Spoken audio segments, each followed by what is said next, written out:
I still feel like we are old. It's crazy. We're gonna need a young buck. I was thinking maybe I know I said 16 or 17 on Sunday's show. I'm thinking more like 13. Adopt a Let's child. break some laws. Let's adopt a child for I the want podcast. some 13-year-old takes. On today's part of my take, we have our good friend Jerry O'Connell in studio. He's on the hot seat. We're going to find out if he can be our fantasy GM or coach. He's our coach. He is. He's at the top of the food chain for right now.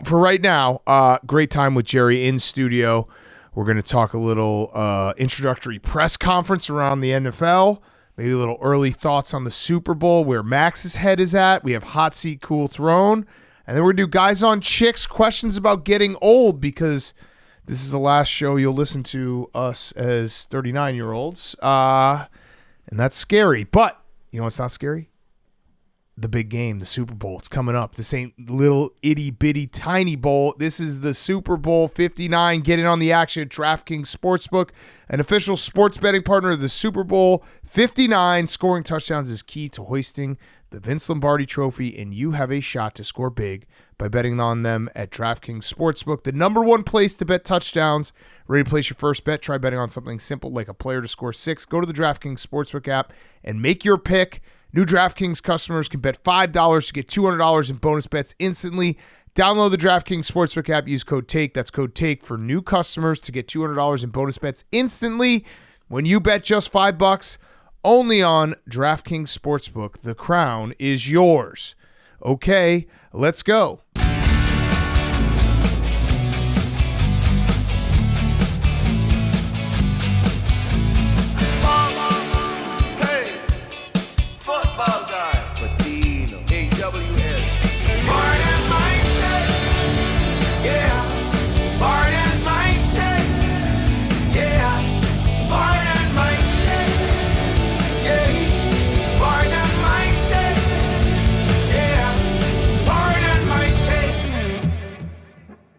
Welcome to Part of My Take, presented by DraftKings. Download the DraftKings Sportsbook app. Use code TAKE. That's code TAKE for new customers to get $200 in bonus bets instantly when you bet just $5 only on DraftKings Sportsbook. The crown is yours. Today is Wednesday, January 29th. And boys, the dust is settled from the championship Sunday. We got a Super Bowl to look forward to. How's everyone feeling? Sean McDermott still has his job. I don't think he should be fired now that the dust has been settled. No, I don't think he should be fired. But that has been the discourse. He's a very, very good coach, but you have to also look at what he's done in the playoffs and how much those losses just stay with the man. Yeah. Andy Reid, you know what happened to him? He was fired by the Philadelphia Eagles. You fired him. Then he went to Kansas City. And now he's playing against the Eagles in the Super Bowl. Yeah. How are you feeling, PFT? I know obviously Sunday sucked for you. Yeah. I think Monday probably sucked as well. When I woke up on Monday, I felt better just from the second I opened my eyes. And I posted a meme about it, and I think it captures the moment perfectly. It's the two guys on the bus meme. Yep. One is really pissed off, doom and gloom. The other guy's super happy. The guy that's pissed off is losing a close game. The guy that's super happy is getting your ass kicked. Yeah. So getting your ass kicked is better in those situations, I think, than being like, oh, we were one play away. Oh yeah, I said it to you right after the game. I was like, I felt bad for you. Like, it sucked to watch that, and I was like, the only spin zone is if it were a Bills situation or like a weird call or penalty or like a dropped ball, a Mark Andrews. Those are the ones that will stick in your head for weeks and weeks and weeks. This one, it's like, yeah, you got your ass kicked. Yeah, I'm still not happy about the result of the game, and I'm also not doing the thing where I'm just constantly pointing at, we'll be back. Look at this team. That's the worst team Jaden's ever going to have. You never know. Yeah. Weird things happen in the NFL all the time. So I've also realized, and this is my fault for not realizing before the game, that was the post-Lions week. Yeah. And every team gets their ass kicked True. post-Lions. So the Eagles didn't really even beat us. The Lions, we just had delayed onset getting beaten by the Lions. So the Lions technically lost in the divisional round and the conference championship. Yeah, exactly. Yeah. I mean, it happened with the Vikings, too. The True. Vikings beat the Lions last game of the season, lose to the Rams. No, the Lions beat the Vikings. The Lions beat the Vikings, but they played, and then they end up losing afterwards. Yeah. So congratulations to the Lions for beating us. Yeah. Yeah, they actually won that game. Yeah, but, It's not a good feeling. Next week would be so much more fun if my team was in it. Yeah, but I would say so. I'm doing okay. Max? Yeah, I'm on the Kansas City, but I'm back on being mad at the media because now everyone's just saying, "Oh, the Eagles now get credit for beating a rookie quarterback." Oh, Now who it's said back. that? Now it's back. Yeah, it sounds like there's another addition to the list. Is Yeah, the no. Oh, yeah, big time list. Oh, Colin Cowherd said that the Eagles might not get in the red zone because the Chiefs' defense is so good. That's mega list. By the way, I've done some. We'll do a full preview next week. But our good friend Roan. I told him because we were talking about. He was saying like the Chiefs' defense is really. The Chiefs' defense is a little overrated. I'm going to say it right now. I'm going to dig into some numbers for you, but I'm going to say it. That's what I'm talking about. I need that. Their Boots on rush the ground. defense has not been like incredible in the back half. Now the problem is for the Chiefs, for you and the Chiefs is their offense has gotten a lot better. Like I think their defense is a little worse than people. I think people think their defense is elite. I think their defense is above average, and I think people think that their offense is average, and I think that's also above average. So it's still Patrick Mahomes. Yeah. If that makes sense. It's That's Patrick my early Mahomes. analysis of the game that I haven't fully dug into, but I think their defense is a little bit worse, but their offense is a little bit better. Max, I think I might be putting you on my list for putting Colin Cowherd on your list because that's what he wanted to have happen. He said that so guys like you would be like, Colin Cowherd, let's talk about him. Yeah, you fell for it. Yeah, you fell I don't for care. it. I don't care. Mega list. I did get tagged in a stat that you got upset about before I even said it. You were like, Well, I'm your done last with your big- fucking stats. Your last big stat was that no quarterback. That's not a stat. That was that's a stat. curse. That's a It was a stat. potential curse. It was a 25-year curse. That's not a stat, dude. That's a curse. There's a big difference. So, Max, for the record, you do not believe in 25+ year curses. I don't know where this. I'm not answering that question because it looks like you're trying to. Smart man. Yep. All right. Learning. Ryan Hannibal did tweet, and I got tagged in this, Max. It's not my fault that the AWLs tagged me in this.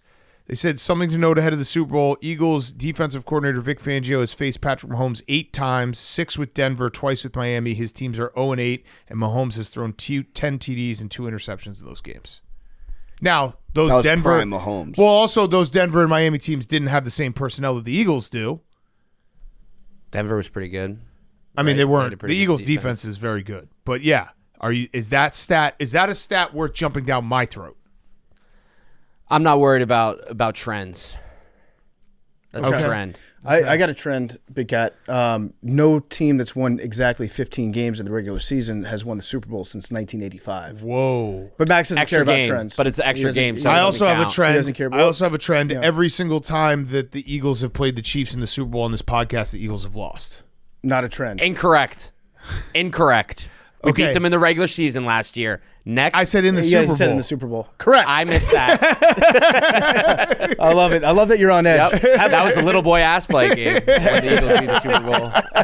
Oh yeah, Sirianni doing the tunnel thing, and then it all fell apart. No, it was Travis Kelce, little boy ass play. Oh Yeah. No, but wasn't that the game when Sirianni was in the tunnel after Oh, being yeah, like, yeah, "How do you yeah. like us now?" And then they lost every game after. Yep. Hey, Nick Sirianni, good coach. Have we got any media requests for Max during the week of the Super Bowl? zero meter. Oh, come on, people. Come on, people. Max, No, I'll also say that Max will talk about Villanova basketball for anyone on Radio Row as well. you get 2 guests for the price of 1. Yeah. That was not a weight joke. That was just 2 teams. Yeah. Big Cat, I have a question for you because there's a take that is it's riling people up online. Okay. Do you think that Josh Allen should have thrown to the wide open guy that he had in the flat when he had 2 defenders from the Kansas City Chiefs in his face? Are you talking about Khalil Shakir? Yeah, he was running the little merry-go-round play in the backfield. Yeah. I didn't play in the NFL. It felt like Josh Allen had a guy in his face almost instantly and probably made it hard to do. But I actually think Ben Solak is good at his job, and I like his film analysis. Holy shit, was that an overreaction for people who missed it. He basically broke down the play and was like, Josh Allen had Khalil Shakir open on the backside. But if you watch the play, it's like he had a Chief in his face. Not if you simply flip your hips. Yeah, you got to flip your hips and make the throw. But So he did make the throw. yeah, he did make he made an incredible throw to Dalton Kincaid. He made the play happen. Yeah, that's the real story. Is Dalton Kincaid, I feel like, is getting left off a little bit too easy just because it's easier to be like Josh Allen can't beat Patrick Mahomes. Oh, he should have flipped his hips to the left. I personally would have thrown it even deeper for a touchdown. Yeah. The touchdown was open on that play. But so Ben Solak did a film breakdown, and then it was almost like it was essentially the Anchorman scene when everyone shows up to the fight, and it was just everyone who's ever played in the NFL, linemen, quarterbacks, and then Ryan Leaf showed up, and everyone was like, dude, maybe this isn't cool anymore. He wrote, quote tweeting Ben Solik, he said, "This right here is why in full transparency you have to post your address with these. Someone needs to put a boot in his ass. You work at ESPN, call Alex, call Dan, call Timmy H. Just call someone before you do this and lose whatever credibility you had. I'm serious though. Someone go rough this kid up, see if he throws the orbit." I love it. That was like, it was basically, because it was everyone. It was like, and all these people I respect, and I think Ben probably did minimize how easy or how difficult of a throw that was. But it's also like you're having a discussion about a game. Like that's the whole point of Twitter. You talk about the game, you break down the game. But it was like Ryan Fitzpatrick. Fitzy was nice to him. Yeah, Fitzy was nice to him. He's like, I love your passion, which is actually the meanest thing you can say. But it was a horrible take. He said it like it was a bad like take. The proper Harvard man that he was. That's Fitzy's version of saying somebody needs to show up at your house and kick your ass. But the correct take was that the Bills didn't slide their protection correctly because Spags was doing one blitz all game, and then he flipped it on him. Yeah, I think there were two things working against Ben Solak. And yeah, he is good at what he does. But number one, he used the dots. His initial take used the overhead. You can't use the dots. They use the overhead dots. And the overhead, I don't know who likes watching the dots. It's all the like film nerd people. You don't like football if you like watching the dots. Yeah. Or maybe you can, but I can't appreciate looking at the dots and understanding how awesome football is. Nobody's hitting each other. There's nothing cool that happens. You get a little animated football that glides across the field. What's your favorite album of all time, Big Cat? Probably Third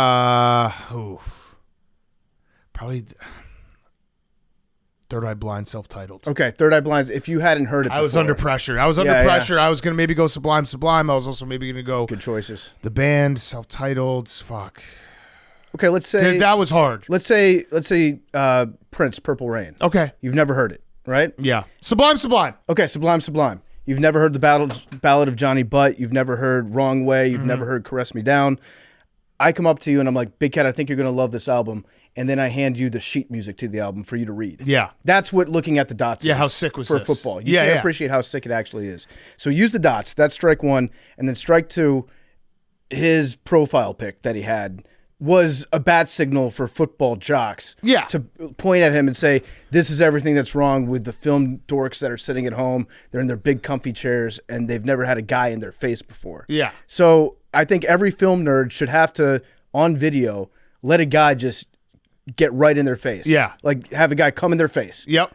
Like not, like physically. Yeah, physically. Like impose their will on him in I his agree. face and then show that you can break down film while a guy is in your face. Also, just maybe grow a mustache. That helps too. That always helps. The funny thing is, Kurt Warner, ever heard of him? Super Bowl MVP of the league. He actually kind of agreed with Ben, not that that Shakir was there, but more that it was the discussion should not be like, oh, where should he have thrown it? It should have been, how did the Bills not get the right protection and have a plan for that type of blitz? And again, Hank's right.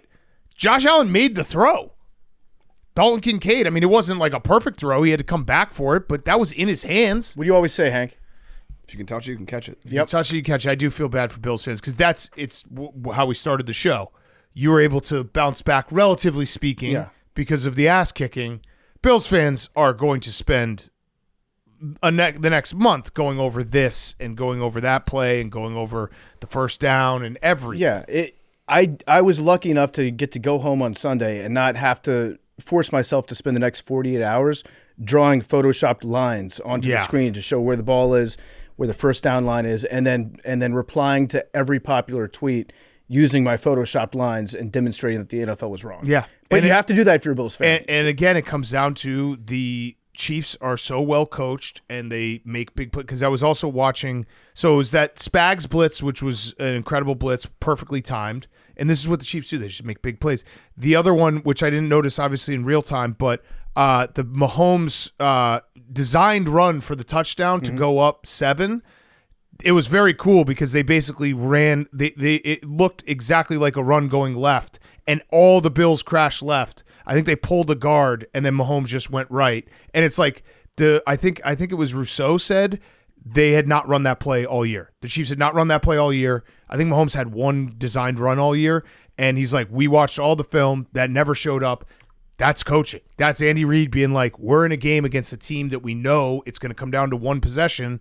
We got to throw a few things at them that they've never seen before, and that's what they did, and that's why the Chiefs are in the Super Bowl, and Mahomes is going for a three-peat. Spin zone for Bills fans. The last time I remember this much breakdown of 1 4th down / 1st down / referees getting involved and the spot might be incorrect, it was the Michigan-Ohio State game right before Michigan went on its win streak against Ohio State. Yeah. Right? Well, there's a little bit of bottoming out. But then, yeah. But then they were back. Yeah. Then they were back big time. We also might get a microchip now. Yeah, so the microchip, I love the chain gang. I love the sticks. I love the old guys that they wheel out there on Sundays that get run into on the sidelines sometimes. That's always fun too. But I like the idea. I love it if there's a close play. They stop the clock real quick. The chain gang comes out onto the field. There's that moment of anticipation. Then you either get the first down or you don't get the first down. It's like another play that's built in that you get to cheer for or be pissed off about. I like the chain gang, but I can see why the microchip crowd can be like, we can measure this better. But again, it comes down to and whatever. Throw that play. Throw the refs out of that. It came down to, I saw the stat that the Chiefs, I think that was the most stuffed runs on a QB keeper, on a QB sneak, like in a lot of years. 3 times they stuffed it. Why were you running that 3 times, especially in a play that by design you don't know where the ball is? The ref can't tell where the ball is. It's a 50-50 call for the ref, and you're leaving that up to it on a play that you aren't able to get those yards. That's where I said it on Sunday night. Like, go ahead and blame the refs if you want to. That was play calling and coaching and coming up with a strategy to beat the Chiefs that just didn't feel smart. I think if you can't see the ball, then you get the microchip involved. Yeah. I just like talking about microchips. And I also like whenever someone's like, we're able to do this, but not this. It also, we can get on the moon, but we can't do a microchip. Yeah, that's always those are good my stuff. favorite arguments. So the microchip would exist in the middle of the ball, right? So how would you know? I thought, and this is maybe my brain is just so scientifically advanced that we haven't caught up to it. I thought they would wrap it in a microchip. The ball would be made out of microchip, Kind of. and shiny on the outside. Yeah, that would be one of those like the tin foil, and then they heat it up and it envelopes it. If you tell Andy Reid that there's a microchip inside the pigskin, he's going to try to eat it. Yeah.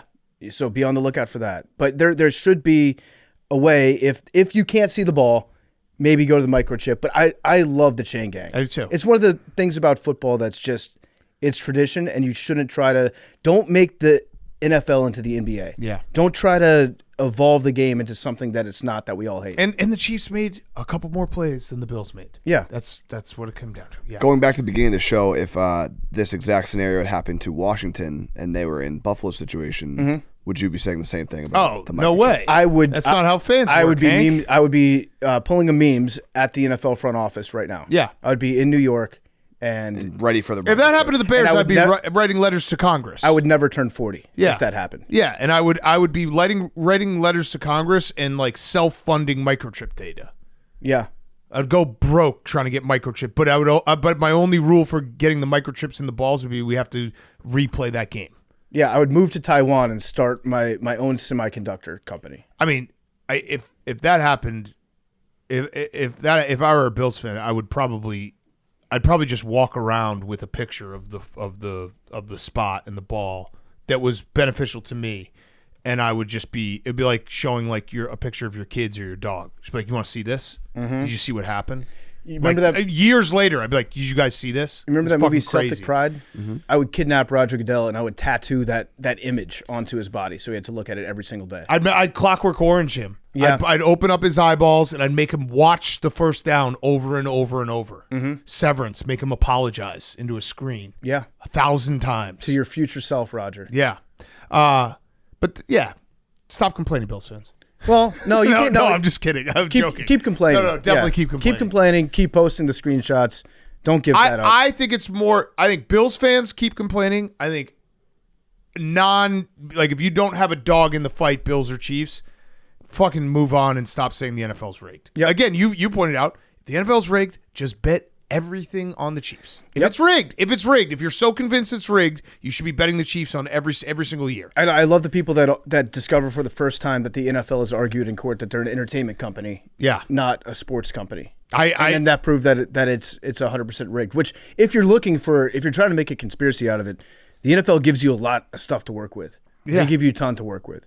But I don't think that distinction has anything to do with whether or not one ref saw Josh Allen's shoulder and was like, no, that looks like it's 2 inches short. We need Taylor Swift in the Super Bowl again. There was a lot of takes flying, but I did appreciate one person saying, I'm going to give you, too bad, Big Cat, I kind of give you a pass because it's your job, but at the same time, it's crystal clear at this point that the sport is corrupt. It would be a big statement for all of Barstool Sports to take a stand here and boycott. Boycott the Super Bowl. Boycott. I'll say this loud and clear. I'm always going to watch the Super Bowl. It's the last football game of the year. And anyone who says they're not going to watch the Super Bowl, you're a fucking liar. You're just a liar. You're going to watch the Super Bowl. You might not talk about the Super Bowl. You might complain about the Super Bowl. You're going to fucking sit down on Super Bowl Sunday. They literally named a Sunday after it. And you're going to open your eyes and you're going to watch that fucking game. You know what? I think we should make a stand. Who was that said that? Tram 2022. Tram 2022 is right. As a company, noted Paul Watcher. As a company, Tram, I think that we should all boycott the Pro Bowl games. Okay, we've done this. I think 4 or 5 years in a row. Yeah, I'm ready to do it. But I'm with doing you. it this year for Tram. Yeah, I'm not going to watch. Okay, I'll stand with you. Are they going to do the one where they throw for distance to see how far the quarterbacks can throw? I won't watch. I might watch that, but the rest of it, I'm out. I won't watch at least some part of the Pro Bowl games. Okay. Yeah, that feels right. We'll show them. Yeah. Okay. We should talk about some coach introductions. So Liam Coen. Whoa, that guy's weird. I kind of like him. I mean, I like him in the fact that I can't look away. When he did the Duval and he did the double eyebrow raise. Duval. Yeah. I talked to Jerry O'Connell about that. We were hanging out in the gambling cave. He's like, so that Jaguars coach, that was AI, right? It seriously, looked like AI. He was like, now that we're off the air, can you tell? That was AI. Yeah. That's him. That's Liam Coen, and it's rare that you see one thing from an introductory press conference and you just know what it's going to be like after every single Jaguars loss. Yeah. Where that is going to be the only thing that you see on social media. Negative aura. That's going to be the one thing that sticks in my brain about Liam Coen until I see him do something even weirder. Yeah. Pew, pew, pew, pew, pew, pew. Yeah. Shots, explosives, Adam Gase's eyes.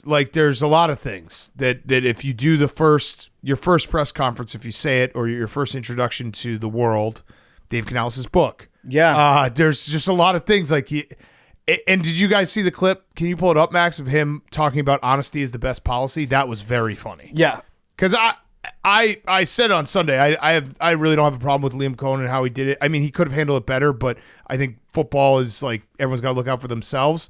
But it's just very insanely unself-aware to have an entire 30 seconds talking about how honesty is the best policy after you lied to the entire Bucs organization. Here it is. I kind of love the idea, though, of the Jaguars having just a swindler as a head coach. Yeah. Just a guy that's actually a snake, a guy that's dirty, like the perfect Florida man. I want him to go to a pawn shop with Brian Thomas Jr. try to get $90 for him. Yeah. I want him to get paid in scratch-off tickets. I want him to do a video with the Jags, the viral Jags woman. Yeah. They need to do that. He also dropped an acronym. That's always a no-no in the NFL. I feel like that's just maybe a college acronyms kind of work, but his acronym is FAST, and it stands for Fundamentally Sound, Attacking, Situational Masters, Tough. Situational Masters is a good one. Oh man! I mean, my acronym point. I mean, Matt Eberflus had an acronym, and it was the HITS principle, and the T in HITS standard for the ball. Yeah, I remember that. On the wall. Situational masters. I want to know what that means. Why could it be situational football? Just why you got to be situational awareness? Masters. Because they want to be masters of situations. Fundamentally sound. Yeah, just be fundamental, attacking, situational football, tough. Yeah. That sounds better than situational masters and fundamentally sound. Tough ball, then it would be SAFTB. Yeah. Can you pull up that? Saturdays I want for to the see him boys. explain the acronym. The Jaguars posted it. And listen, I will say this in defense of the Jaguars. When Dan Campbell did his introductory press conference, people laughed at it. Yep. People said that was crazy. They said he was a meatball. He's an idiot. Like, they're not going to win any games. He turns out to be Max, is he a winning coach? A winning coach? I wasn't paying attention. I was Dan looking for Campbell, this. winning coach? Yes. Okay. So he turns out to be a winning coach. So you can't fully base it's like one of those every poor press conference doesn't make a bad coach, but every bad coach probably had a poor press Really bad. I remember when Yeah. when Jim Zorn was introduced as the coach of the Redskins, he was promoted from being the offensive coordinator before he ever coached a game as the OC. He was promoted to head coach. In his introductory press conference, he said, like, I can't wait to represent the maroon and black of the Washington Redskins, which are not the colors Yeah. of the team. And so from that point on, you just were like, I don't really trust this guy 100%. But with Dan Campbell, yes, he's kind of overcome what a lot of people thought in that first press conference. But the first thing that people bring up, usually with Dan Campbell, is like, yeah, this is a team that'll eat your kneecaps. Yeah. They still talk It became about a positive. Yeah. Yeah. But it was, at the time, it was laughed at for sure. Okay. This is Liam Cohen's acronym. It takes complementary football at all three phases to be great. Offense, defense, and special teams. How do we want to play the game? And that's fast. Fundamentally sound, attacking, situational masters, and tough, both mentally and physically. You see players in the room right here, guys that I've had conversations with already. So It will always be about you. he's not the worst speaker. I think it's just that his face was put on incorrectly. He sounds like he's trying to do a presidential campaign. No, he Yeah. sounds like he's giving a TED talk about coaching a football team. Yeah. That's if you play that back That's what it and, is. That's and what it think is. about Yeah. a guy on stage in like a leather jacket with one of those microphones that attaches to his chin, and now listen to him. This is a TED talk. It's also just crazy because all you had to say was we want our players to play fast. yeah. You don't have to do an acronym for it. Yeah. Fast is good. Fast is fast. Well, the faster you are, the faster you're out of position. If you're not a situational That's master. true. Good point. Think about TED It talk. takes complementary football Yeah, you're right. at all three phases to be great. Yeah. Offense, defense, and special teams. How do we want to play the game? And that's fast. Yeah. This guy's looking for funding. This is South by Southwest. They're going to be like, hey, we're going to do a presentation on football. Yeah. Okay. First, we're going to bring out. Elon's going to host this panel about football guys. Yeah. Well, I mean, listen, I'll say this: it works in the for the Jags just because it's kind of a hilarious, just visual and everything. And he could end up being a head coach. But if you were a Bucs fan that was upset, feelings hurt, crying, being a baby, Stephen Che, you should watch this and be like, we're okay. Yeah, you feel good. You Yeah, feel we're good. okay. But I hope it works out for the Jaguars. Yeah, I do too. Max, I have a question for you about the Birds. Yep. Rumors on the street are that Kellen Moore might be the next coach of the Saints. How do you feel about that? Will the Saints get a coach? I don't know. He interviewed for that a while ago. It is alarming that they haven't hired somebody new yet. I was hoping that Mike McCarthy. What? Alarming. Yeah. Oh, did they do? I didn't even know they did a second interview with him. Yeah. They flew into Philly. Yeah. They went there. Kind of a thirsty move by the Saints. No, I mean, we lose our coordinator. Jalen Hurts has had 8 different coordinators since he's been in the league, and I feel like he's only been in the league for like 5 years. So that would suck, but you got to worry about winning right now. That's the only thing that matters. Are you worried that he's going to be doing interviews instead of getting prep for the? He just did his interview. He just did his second interview. No more interviews. He could have been using that time for the Chiefs. Do you think that maybe Sirianni is looking also- at Kellen Moore doing all these interviews, and he's like, you know what? Maybe I should take a more hands-on approach. Maybe I could call a few plays Yeah. for the Super Bowl. No, but anti-stat for you, Vangio guy. Vangio. Vangio. You said that's that- a new. If we get a new van, It sounds like a. Vic Vangio is actually a great van name.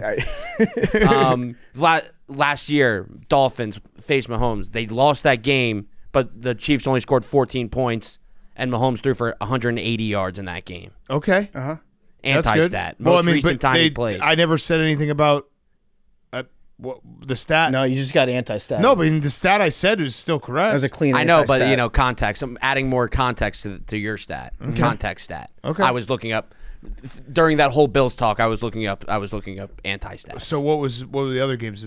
So if he didn't throw a touchdown, so that means so if we just went to 7 games, he's 0-7, 10 touchdowns, 2 interceptions.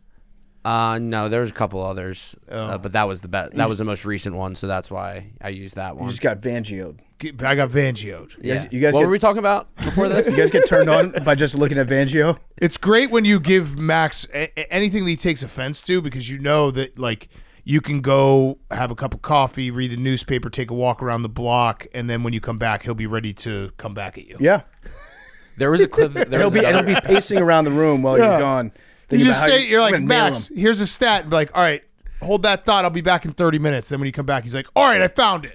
There was another clip that was going going around Eagles Twitter. It was like Chris Canty. He got caught in a lie about talking about Jalen Hurts, and his producer stepped in the middle of it and corrected him. And awful announcing was like, "Wow, one of the craziest things I've ever seen on ESPN."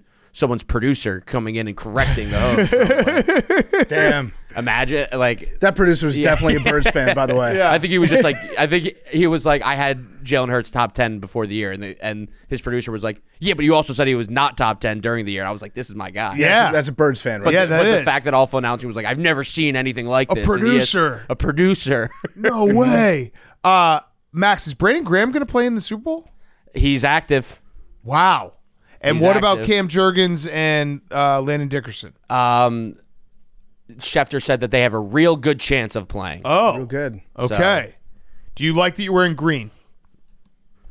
Oh, Not you. Oh my God, he's already rattled.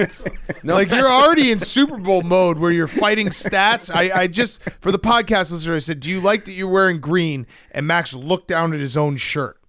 I meant the uniforms in the Super Bowl, dude. yeah, memes brought that up. It's okay. Okay. Yeah, that's not good. All right, put that on a quote card.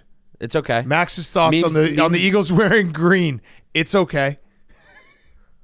Yeah, memes keep saying it's 21 Jump Street, 22 Jump Street, meaning it's the same movie.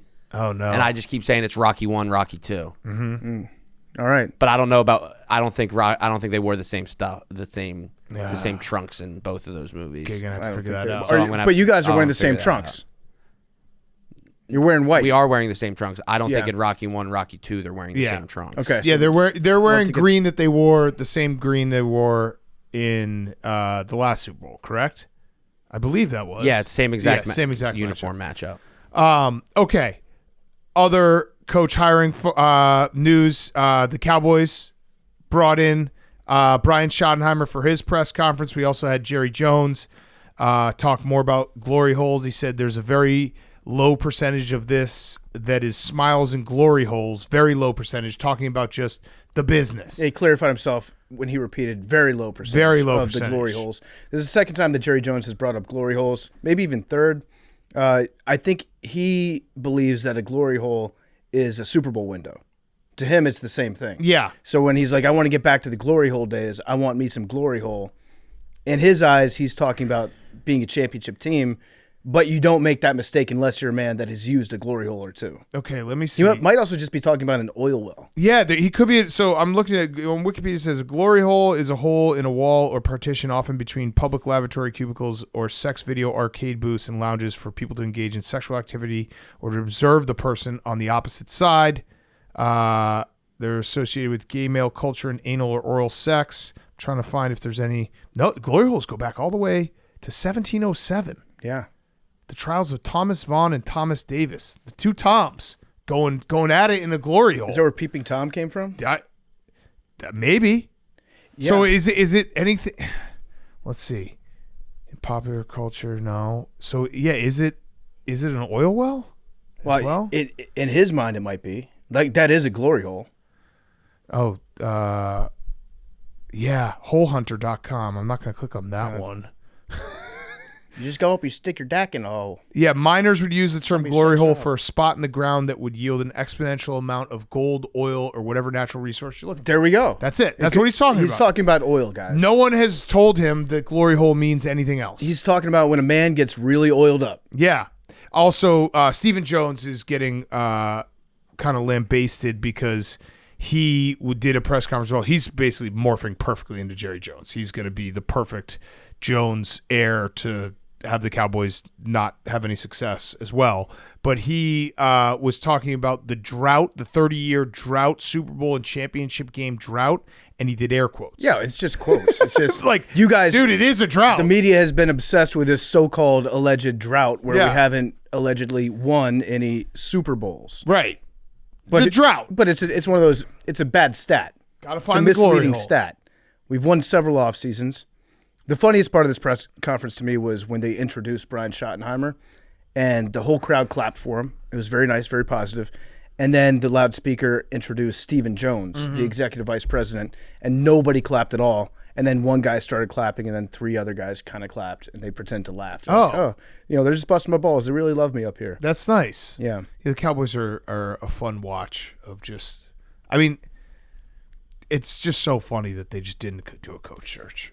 Well, they did, and when they talked to Pete Carroll, he called Pete Carroll to get his opinion on Brian Schottenheimer as the Okay. coach. And then they said we also briefly talked about the possibility that he could coach, but it was a fact-finding call. Yeah.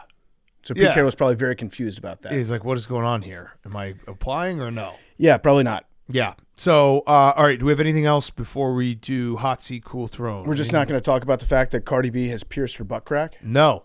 Okay. I mean, no, I didn't know that happened. Yes, I want to talk about it. Yeah, she announced that on X.com, the Everything app, Okay. yesterday. So, ... I got my butt crack pierced. Okay. Your thoughts? How? Well, then she said, "Do I lie?" and posted a picture of it right here. So she got the top of Oh, it. I see how. That's actually, it's actually cute. I think that's cute. Wiping has got to be tough. Yeah. She's got a front to back. Like, I didn't want to think about this with Cardi B, but here I am. It does. Okay. All right, so she got her butt cracked. She should have just done So I Did a Thing then. Yeah. Some personal news, and then just Butt a crack picture of pierced. her asshole. Mount Rushmore punishment? Butt crack piercing? I'm in. Just think about it. You say stink about it? Just think about it. We also just had a crazy college basketball Monday night with the Duke player puking, which is nuts. I've never seen that much puke on a basketball court. Yeah. And there's so many towels. And then Caleb Love, who is not good at basketball, but then hit a 60-footer to be good at basketball. He was 1 for 11 from 3 and then hit a 60-footer to go to overtime and win the game. He's got those games. Yeah, What was the? It was like he puked and then a fan passed out. What's going on in Cameron? From seeing the puke? I don't know. It's hot. I guess it's hot in there. Yeah, it is hot in there. Okay. Should we do Hot Seat Cool Throne, and then we have Jerry O'Connell? Quick word from our friends, big time sponsor MTV, and guess what? We've got, for the first time ever, the Challenge All Stars is coming exclusively to MTV, but this time with a major twist. 13 All-Stars pairs of rivals will need to work together to win together in MTV's The Challenge All-Stars Rivals. That's right, 13 of the bitterest all-star pairs of rivalries in Challenge history are going to have to get along together if they want to win the title of All-Stars champion. We're talking exes, frenemies, all-time worst enemies partnering up, including Challenge favorites Nani, Turbo, Anissa, Ashley M., Leroy, Devin. No other season has so much tension, drama, or bad blood because the best chance for these all-stars to come out on top is to live and die by their rival. This might just be the most challenging all-star season yet. Think you can make it work with your worst enemy? Don't miss MTV's The Challenge All-Stars Rivals. New season tonight at 8/7 Central. Watch on MTV. And Hot Seat Cool Throne is brought to you by our friends at Game Time. Hot Seat Cool Throne presented by Game Time, the official ticketing partner of Barstool Sports. Hot Seat Big Ticket, The big ticketing companies that make getting tickets to NFL playoff games a real hassle. Cool Throne you. Game Time's got your back. Score last-minute NFL playoff ticket deals and save. See your seat before you buy. On-time ticket delivery guaranteed. Lowest price guaranteed. Win the ticket game when you use promo code HOTSEAT for $20 off your first purchase with Game Time. Terms apply. All right, Hot Seat Cool Throne. Hank. My hot seat is heat culture. Yeah. Yeah. Jimmy Butler has been suspended indefinitely. It seems like they're going to trade him. How many times is that? Is this second, third suspension this year? Well, yeah, he's been trying to force his way out, Yeah. and they've just been playing That doesn't sound like Jay hardball. But it sounds like the Heat, Pat Riley, he had the bigger dick. He ended up on top. Sixers? Shouldn't the guy with the bigger dick end up on They bottom? could be on top, too. On top? It sounds painful. Sixers? There is a rumor out there. Oh, no. I don't want him. I mean, he's old, and he's proven himself time and time again to just be an absolute locker room cancer. Can't even win. Won one Eastern Conference Finals. Two. I think the older is the doesn't bigger count. part of the equation. Yeah. I think the older piece is the bigger part of the equation. I think that Jimmy Butler in his prime, you would love to have him on your team if you're the Sixers. Can you imagine if you got a prime Jimmy Butler on that team? You'd never let him go. True. Kevin Love also has been just putting on a meme clinic I throughout know. this entire process. I don't know what, he just switched the flip and was like, fuck it, I'm just gonna get my way out through memes. Yeah, I love it. Very, very funny. What about Phoenix? Is that still in the equation? Phoenix is the favorite right now Oh, to my land him. God. But Bradley Beal has a no trade clause. And although, yes, you have a no trade clause, you negotiated that for a reason. But come on, Bradley Beal. Is there any, if you're a GM or you're KD or you're Devin Booker, is there any part of you that's like, hey, instead of trying to get Bradley Beal or Jimmy Butler, why don't we get 5 really good players that can be around us and we can be the guys? It's so weird to me whenever it's like, what's the problem with our team? Let's add another alpha that needs the ball. I also love that Matt Ishbia last year was like, I need to examine what went wrong with this team and figure it out as an owner so that we can move forward. And now he's trying to do the Get same Jimmy thing. Butler, yeah. Just add another name that we all know. They're basically doing the strategy that I do every year with fantasy football, where it's like, Tony Gonzalez. I drafted Tony Gonzalez 7 years after he was good. That guy was It's like, awesome. damn, Yeah. I see his name. The Gotta Warriors get are the other team. Warriors are a mess. I mean, not a mess in that they are not going to probably make the playoffs, and I don't know what Steph is. Let Steph be free. He probably doesn't even want to. Maybe he just wants to be a one jersey guy. But I would like to see Steph in another big playoff series before he retires. It does feel like this is the end of that era. Oh yeah, definitely. Right? Officially. Can you imagine J Butt on that team with trying to get along with Draymond Green? No. And I don't even think this is why this is revisionist history. Just should have just re-signed Clay and just gotten you have to pick a lane. Maybe just get old together. Yeah. And just be like, all right, it was fun, but everyone got to stay together. I don't know. I mean, it's not working.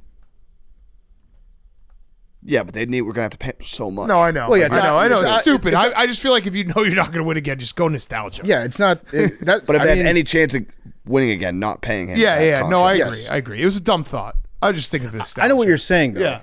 Which is, if the team's not competitive, you might as well just kind of keep everybody around and Yes. together, and then This let was them all. fun. Maybe one day they'll all retire at the same time. Or maybe they win one series again, as 37-year-olds. You're like, oh, that was cool. Yeah. It's a dumb thought. I understand it's a dumb thought. Really stupid. I mean, a dumb ownership group would certainly do something Yeah. like that. Yeah. But a smart ownership group would not. Correct. Okay. Cool Throne. I mean, this is where it's like I think I say this every time, but then I'm saying it right now. I'm talking about it, bringing it up on the show. So I have, I don't know where this is going. Do you have Falling any into the trap idea where again. this is going? You fell into the trap again. Are you going to talk about the Guna side again? nope, I never Okay. talked about that once. My Cool Throne is the Paul brothers. That's a good one. And yes, everything you kind of said, I don't really didn't really fully go through, but yes, I agree. But yeah, I know what you were saying, I- and I agree. I don't think it was. I should have said it first. The Paul brothers and the Cool Throne. I say this every time. Yes. I don't want to watch it. Yes. I know it's going to be rigged. It's going to be bullshit. People are going to walk away disappointed. Yet here I am, Correct. talking about it again, and I probably will. I definitely will watch. And it. I already have Max. The streaming app. Right. Yeah. So it's no additional money. Max raised his hand.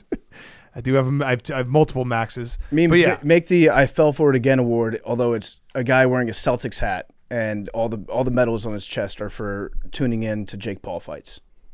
Yeah, they need to be like a knockout. Like the purse yeah. needs to be like $5. If either one gets a knockout, $100 million. Yeah. Agreed. Who do Otherwise, you got? Jake. Logan's bigger. Jake's bigger, I thought Logan was taller. but Jake's beefier. It's Jake. Is it boxing? Jake is the better boxer. Jake has been training boxing more consistently. Logan's done the wrestling. He's done like the faker fights. I mean, we're talking about this. It's Right. crazy. Is it? But is it? right, Is it a right, boxing right, match or right, is it MMA? What is it? It's boxing. It Logan also is, might all be it all might be a work. Yeah. Because like the wording of it is kind of weird. Yes, Logan is. Yeah, imagine they come out and just play rock paper scissors shoot. Logan is 6'2", 205, and Jake is 6'1", Okay. 227, All right. Yeah. So Jake. and they have the same exact reach. So Jake. Also, this time of year, have your intent up high, because anything that you see that stirs your interest, pretty good chance it's a Super Bowl commercial. Mm-hmm. Yep. Very good point. This one has a date, but March 27th. Yeah. Still. But still. All right. Okay. Good job, Hank. Good job, Hank. My hot seat is saying it with your chest. So I was watching Good Morning Football yesterday. Our good friend Peter Schrager on that show. Love Peter. Kyle Brandt, friend of the program. We like Kyle Brandt. He went on a little rant about the Chiefs and the Bills and the reaction to the game, and how there were all these people out there saying everybody wanted the Bills to do it for America. But let's not turn this into the Chiefs are some evil empire out there that is easy to root for, and it's us against them, and we don't want them to win no matter what. Kyle Brandt also on Sunday put out a hype video for the game I saw that. Yeah. where he was literally Rocky Yeah. as a Bills fan, Yeah. and Drago from Rocky 4 With the Chiefs. were the Chiefs. Yeah. The evil empire was literally the USSR. Yeah. Where was Drago from? Russia. He was from Russia. He was from Russia. Yeah. USSR. And so he turned now he's saying like, don't act like you got to root against the Chiefs and they're literally an evil empire. Yeah. And you got to take down Big Red.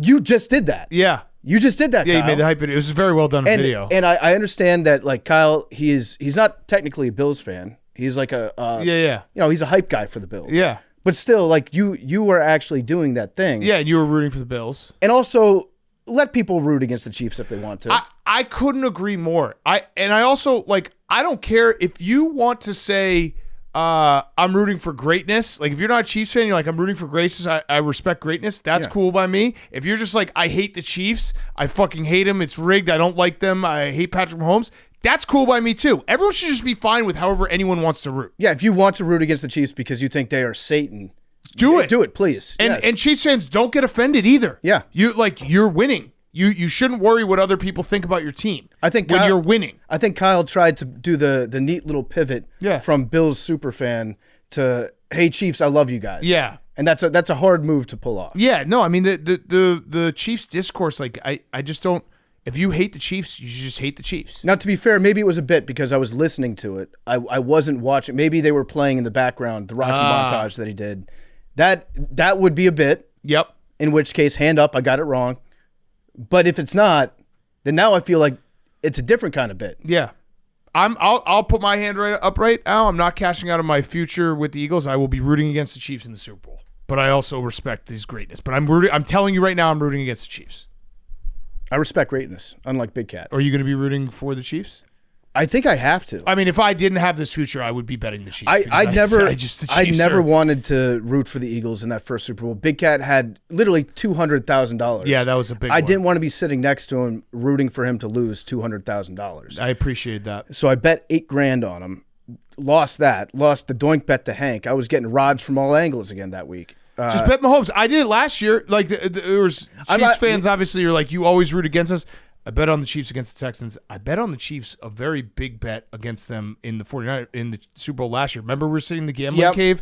I think it was you, Dave, a couple other people were on the 49ers. And I was just sitting there like, I got Mahomes. This is going to be easy. They're going to win. I might have to go back to the no doinks well. Get my revenge on that. But what I would say if I didn't 50 grand on no doinks at minus 500. What does that pay out? probably a lot. Elliot's been so shaky.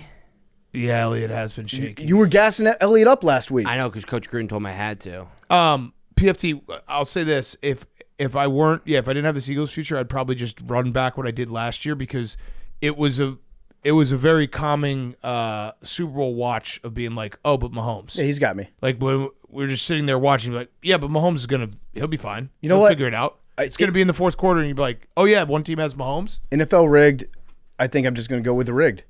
Yeah, do it. Why not? It's a decent watch. Betting on Undertaker at WrestleMania. Yeah, I'm 1-1 in the last 2 Chiefs Super Bowls. But wait, Undertaker lost at WrestleMania in New Orleans. Yes, I was there. Oh, I was there. oh, Max, that's How good about for that you. stat? That's Huh? good for you, Great Max. stat. How about that stat? That's a great stat. It's a great stat. Okay, was it in your cool throne? My cool throne is some random burglar in Chicago.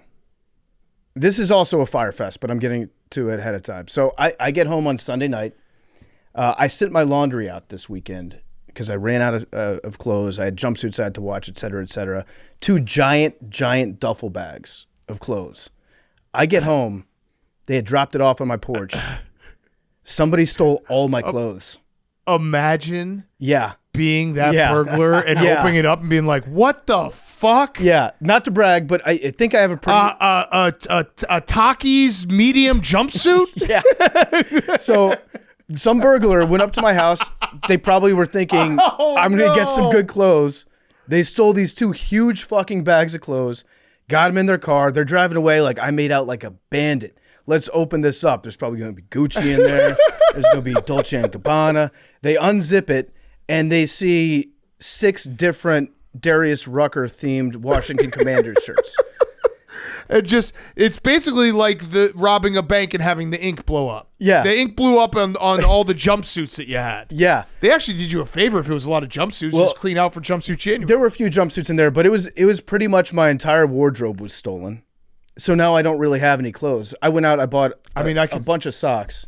We could just, there's a lost and found at my kid's school. Yeah, I we could get just- you a new wardrobe tomorrow. You got any propeller beanies I can put on? Elementary school. But now I'm looking at this and I'm thinking this could be a good opportunity. I'm turning 40. Don't change. Could be time to start dressing like an Oh, adult. I'll be so mad at you if you change. You have a style. I was thinking about maybe getting some of the TikTok girls to give me fashion makeover. I think you should dress like high, like luxury. Like Joe Burrow. Like I turned into Joe Burrow now. Backless All right, vests. I can be down with that. Like, I you don't should want go you. from Yeah. scum to just absolute Yeah, like Yeah. I could be Gucci, down for that. Louis. But I don't want you to just be Couture. like Chrome hearts. I dress plain. Hank dresses plain. You got to be the one. Max memes. We all fucking wear the same hoodies. We need the guy who comes in and is like, "Hey, you guys see this jumpsuit? It's got croissants all over it." This to me feels like a great opportunity though to turn a page. It's like the universe telling me maybe it's time to stop wearing F-15 onesies. No. But I would be supportive if you wanted to do like a full like assless suit like Joe. Yeah, like turn into super fashion. Did they have? Was the one jumpsuit that you look like a bunny rabbit? Was that in there? It was, yeah. They stole my. That was Christmas That- story. that He had a was the one Christmas that I story was- one. Yeah. That's the one I was really hoping is just right on top. The Yeah. first thing he sees. That's what's made me not be that pissed off about it. It sucks to lose all your clothes, obviously, but I can get over it. Yeah. They might because return it. I have. Well, the first thing I did when I saw that the bag was gone, I drove around my neighborhood anticipating that they opened it up, saw what was in there, and just threw it out their window. Yeah. They were like, "Fuck this." That's so funny. So yeah, maybe I'll just do I think I might try the fashion makeover. That's so funny. Yeah.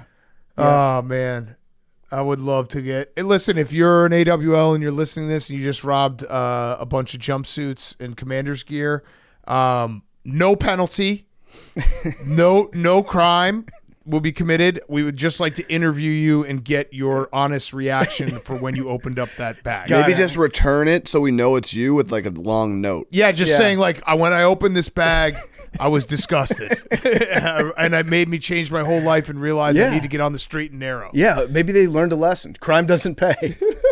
That's so funny. All right, my hot seats. I got 2. One is Jalen Milroe and hand sizes being back because Jalen Milroe has insanely small hands. What are they?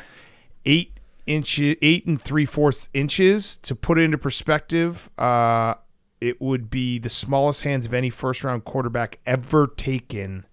And in 2022, only one starting NFL QB had a hand size under 9 inches, and it was Taysom Hill. Ooh.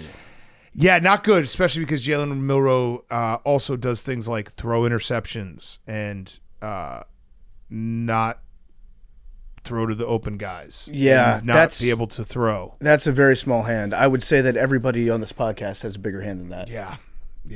No, Hank's got tiny hands. Yeah, little hands, little guy, tiny little nubs. I have big hands. Actually, I have 3 hot seats. What? But did you see when Josh Allen fumbled I that got ball? Pedro and Martinez fingers. just picked it up. Yeah. Off the ground, just palmed it. That was a pig snag. Like a vacuum cleaner. It was a snarf. Hands mean something. Yeah.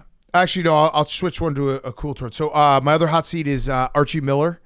Archie Miller, head coach of the University of Rhode Island. Andre the Giant. Did you guys see Archie Miller's press conference? Now, I have to defend Archie Miller in the fact that I also get got a lot. But Archie Miller was doing a press conference after a game talking about what's the toughest league in the country. You want to play the press conference? Here you go. Here was his quote. Today, the SEC is the best league in the country, but, in all games, they're like 54-54. Somebody said that. I don't know if that's even accurate, but, do you know how hard it is in every league? Yeah. To win? It's just hard to win any game. So the problem with that is Archie Miller is quoting, I got to find the guy's account. I apologize to him. I'll shout him out. Does he have it there? Shout out that guy. He tweeted something that was basically joking. He was just saying, "Oh, the SEC is supposed to be the best league in the country. Well, why are they 54-54 since January 4th?" Obviously a joke because it's all conference play. And then Archie Miller went and took that stat and used it in a press conference. Yeah, because there's some bad teams that are at the bottom. 54-54. When you lose to a good team, the good team gets a win, but you get a loss. Just very funny to be like, I saw somewhere it's 54-54, and so that's crazy. Yeah, the NFL was 500 this year. Yeah. As a league. The league is down. It's not getting done. For anyone who says the league is down, there it is. The Yep. league is down.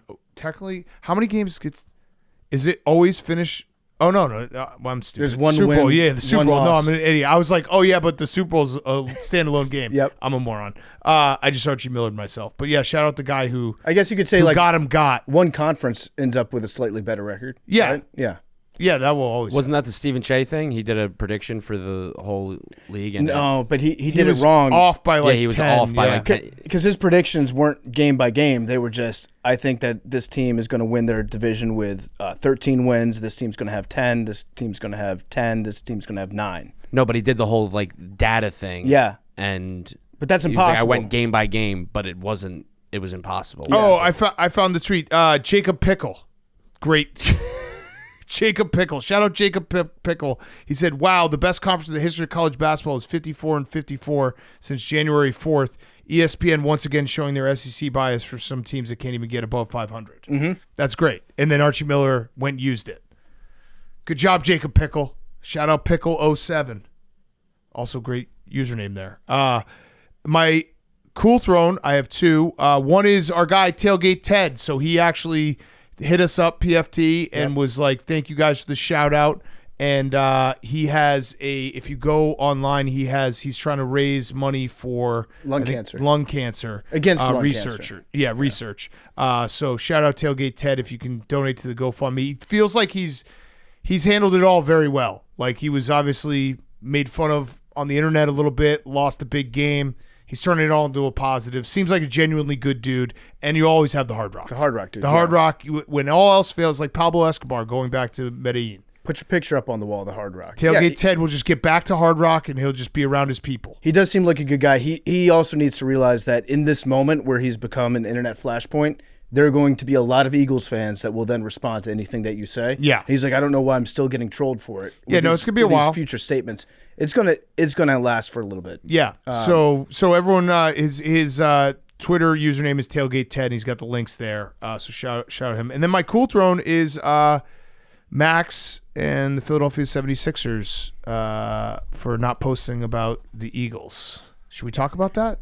I didn't know to put that in a hot seat or cool to run. That makes sense. Josh Harris. Well, not really. Not really. Every other team in Philadelphia posted about the game. The Sixers went radio silent.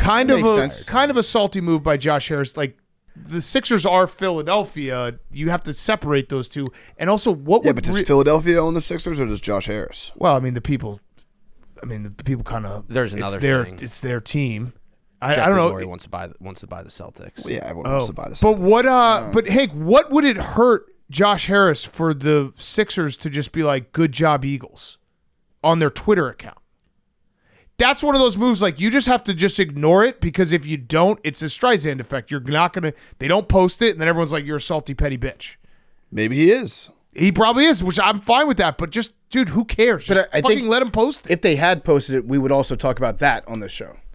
I don't think so. Yeah. No way. I don't think anyone Talk about notices that. those posts. Max would definitely be like, "How your owner just congratulated the Birds."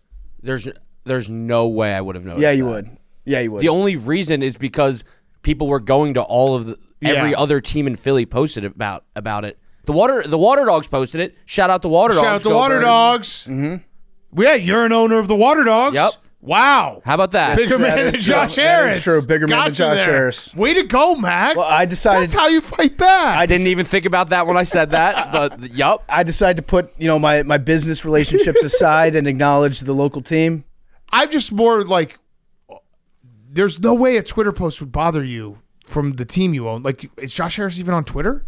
No, I don't think so. A lot of people are saying Philly has not been happy with Josh Harris recently. They point at what's happening with the Commanders, and they say he doesn't care about the Sixers, all this stuff. Feels like that's Well, not... the Sixers suck, and although the Sixers did just beat the Cavs. It is crazy to, like, when you own multiple teams, I feel like you just put yourself in that spot all the time, where if one of them's not good, everyone's like, why aren't you making that team good? Yeah, because they're like, we're not your priority anymore. There's no way by not posting it, you're just like, oh, he's bothered. Yeah. That's my only point. Yeah. The Commanders are to Josh Harris, that's Barron. The Sixers are like Eric. And then the Devils are like Don Jr. If you want to put it in Trump terms. Yeah. Yeah. You got that? Sure. I don't know. I don't understand what. Also, what I that means. only found out about this because Max came up to me. He was like, see, Josh Harris didn't post this? Yeah. Well, yeah, I was mad. Yeah. So you actually care about, like, now I'm back on PFT's side, because, like, you can't actually be like, why the fuck haven't the Sixers posted? Well, I think Well, no. I didn't know about it until other people were talking about it. And then, although realistically, I think it's probably like the social media manager who was like, I'm just not going to post about this because I don't know if my boss. Yeah, there's a Yeah. very good chance that this never got to Josh Harris's desk. I assume that's probably what it was. Yeah. Yeah, I don't want my boss mad at me. Correct. Yeah. And honestly, like, fair play to both sides, because if he had posted that from the Sixers, then I would have been like, what the fuck, dude? Like, his fans in DC would be mad, or his fans in Philly would be mad if he doesn't post it. Hey, you know what he should have done is he should have just posted from the Sixers account, good season, Commanders, you just ran into a better team. Like, compliment the Commanders and be like, but the Eagles are a better team. Like, this shit happens. That's what sports are. Or the NFC East once again representing the NFC in the Super Bowl. Congrats. NFC Beast. Yep. NFC Beast. Did they have not, because usually teams will get bullied into this. They have not updated it. Do you think they'll post anything for the Super Bowl? They got to, right? If they win? Yeah. Yeah. They got to. Also, the real If they lose and they post something, that'd be very funny. now that would be funny. Yeah. They're like, oh, so close. Great season, guys. Nothing to be ashamed of. So close. Basically like you didn't win a playoff game Yeah. if you don't win the whole thing. All right, let's get to I guess it falls on our shoulders now. let's get to JOC. We got our exit interview with him about the fantasy football season and what our strategy is going forward. Before we do that, we got a couple ads. Before we get to Jerry O'Connell, our great friend, he's brought to you by maybe even our better friend, Mountain Dew Baja Blast. I'm wearing my Mountain Dew Baja Blast jumpsuit right now. It is one of the GOAT soft drinks, one of the most refreshing things you can have. Mountain Dew Baja Blast is a part of my game day ritual. You can have a Mountain Dew Baja Blast at halftime. Cool yourself off. Also get you a little bit jacked up for the second half. The tropical lime flavor of Mountain Dew Baja Blast is as refreshing as a game-winning kick. It's as refreshing as a 98-yard pick six. It's as refreshing as having Big Dom on the sidelines to cool everything down if things get too heated. Mountain Dew Baja Blast. You can ride the Baja wave on game day. Grab Mountain Dew Baja Blast for you and your crew wherever refreshing beverages are sold. Jerry O'Connell is also brought to you by Dove Men's. Are you prepared to host a game day celebration? There's a lot of possible issues you could run into if you're having people over and you're dealing with your body odor-related issues. That might freak some people out. Fortunately, you've got Dove Men's. You know what the worst thing is? When it comes to smelling, if you sit down next to somebody and you spend like 2 minutes being like, this dude smells bad, and then you move around and you realize, oh my God, it was me. I smell bad. All the thoughts I was thinking about that guy, I'm thinking about myself. Yep. That's a bad feeling to have. I just sprayed it. It smells great. The whole body deo. Incredible smell. Dove Men's Whole Body Deo eliminates all that smell, and it smells fantastic on its own too. So you can be confident you can tackle whole body odor with Dove Men Plus Care Whole Body Deo. The Whole Body Deo defends against all your odor zones. We're talking pits, privates, feet, and it's long-lasting 72-hour odor protection. Find Dove Men Whole Body Deo at Walmart today. And now, here's Jerry O'Connell. Okay, we now welcome on one of our very, very dear friends. He's a very, very, very, very, very, very special guest. All right. It is Jerry O'Connell in studio. Yeah. There's no one that's more committed to us than Jerry O'Connell. When I texted him, I was like, hey, we want to have a recap of the fantasy season, football season, everything. Yeah. He just said, okay, what day works? And I was expecting it to be Zoom. And he's like, all right, I'm going to land in Chicago at 7 a.m. Then I'm going to fly back out at 3 o'clock. That's what you do for us. Yeah. You came in, you have the briefcase. Oh, yeah. What was the flight? What's the flight schedule today? Flight schedule was I flew out last night at 11 p.m. Okay. Landed 5 something. Okay. Went to it's great. They're a partner. Went to Planet Fitness. You should have just come here to our new gym. I should have. Yeah. We have a Planet Fitness right here. Yeah, I would have come here. It's just like Hank is like all oiled up and stuff, and like waiting on the squat rack, and you got to go in the locker room with him, and he's like, "You want to do steam?" And you're like, "No, man." Yeah. And he's like watching you, and then I didn't bring shower shoes. There's no way I'm going in that shower barefoot. Yeah. Yeah. So I just went to my PF, man. You went to your PF. Mm-hmm. Yeah. And then you went and got a breakfast. Yeah, I got a breakfast around the corner. And then when do you fly back? I fly back today at 3 p.m. There it is. My daughters have volleyball practice tonight, and I've got to go watch them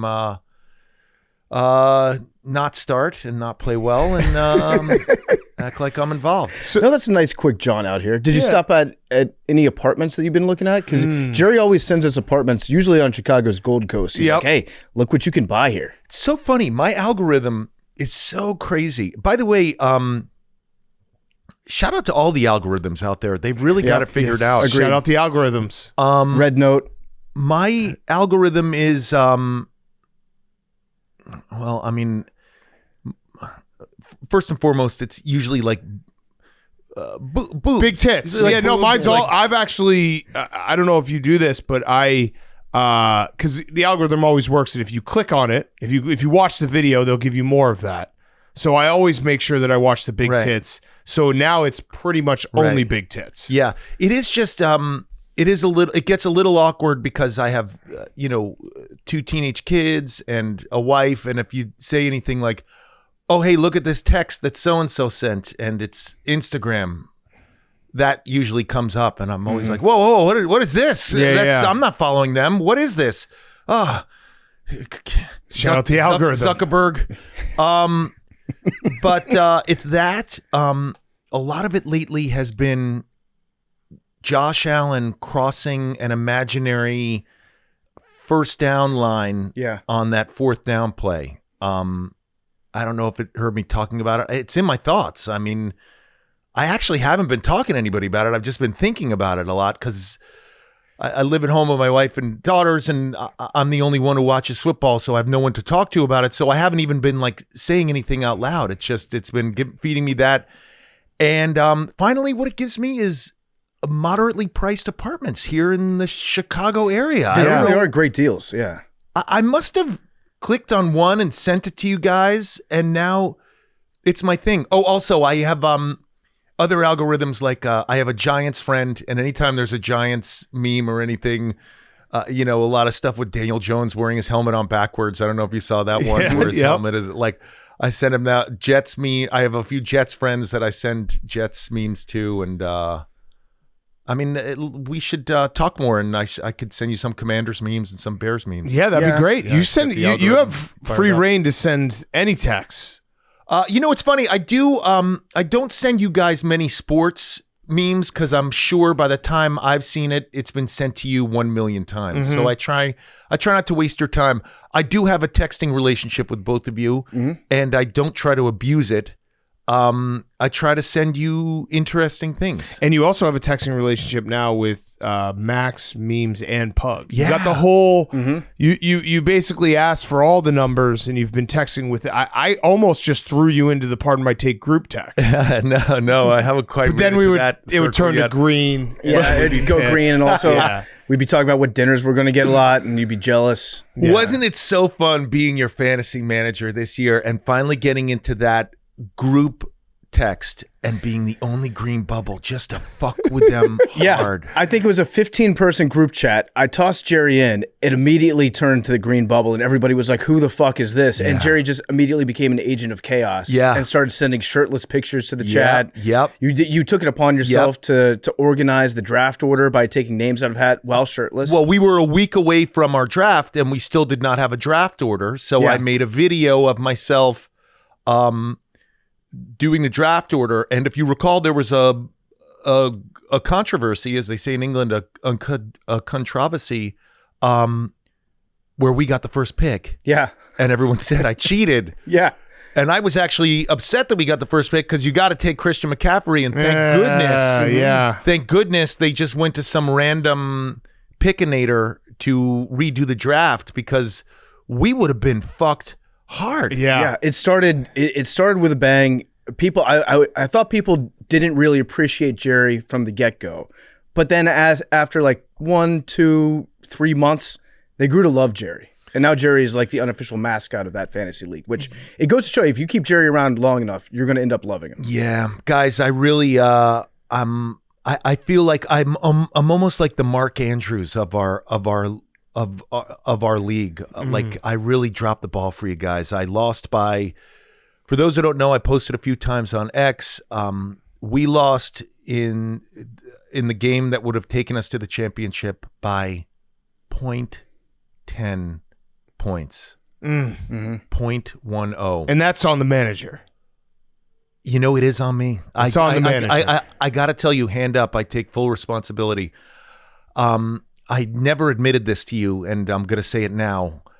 At the trade deadline, we were offered a straight-up trade.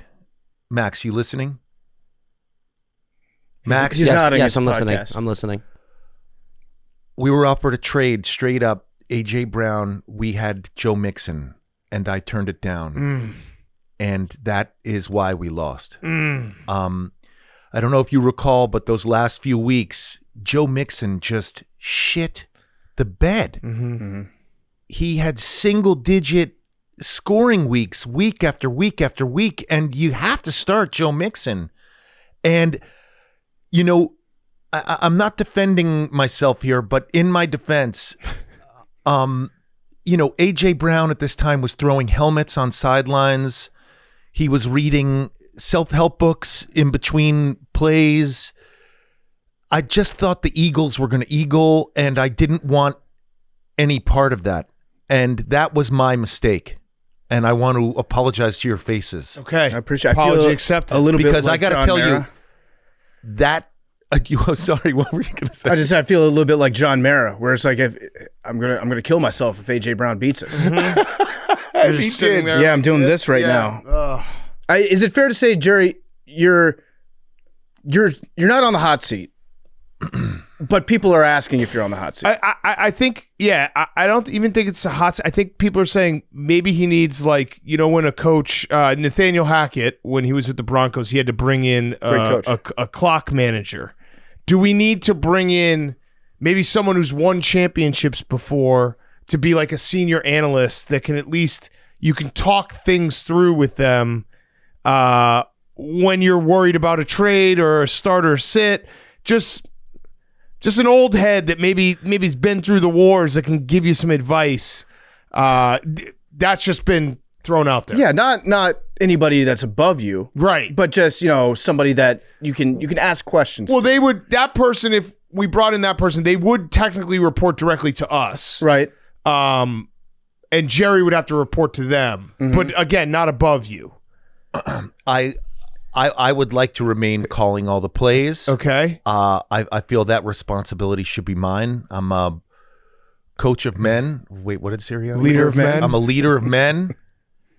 And I think I can handle it. I just want to say for the record, 2 years ago we made it to the finals and we lost. And this year we came in third. So, I mean, it's a lot of numbers. But I mean, like, yeah, listen, I mean, Josh Allen just defended his coach. Yeah, I know, but questions are happening with Sean McDermott. It's like, has Sean McDermott been the same coach ever since DeMar?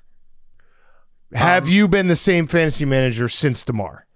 I want to say, for those who don't recall, we went to the championship the week that DeMar Hamlin, say it? Almost died. Prayers for DeMar. Prayers for DeMar.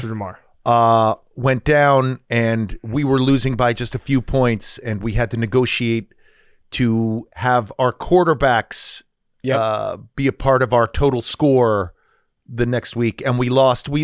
Look, you know what? I realize that my job is on the line here. No. Listen, we didn't want this to be an accusatory. It's not an intervention.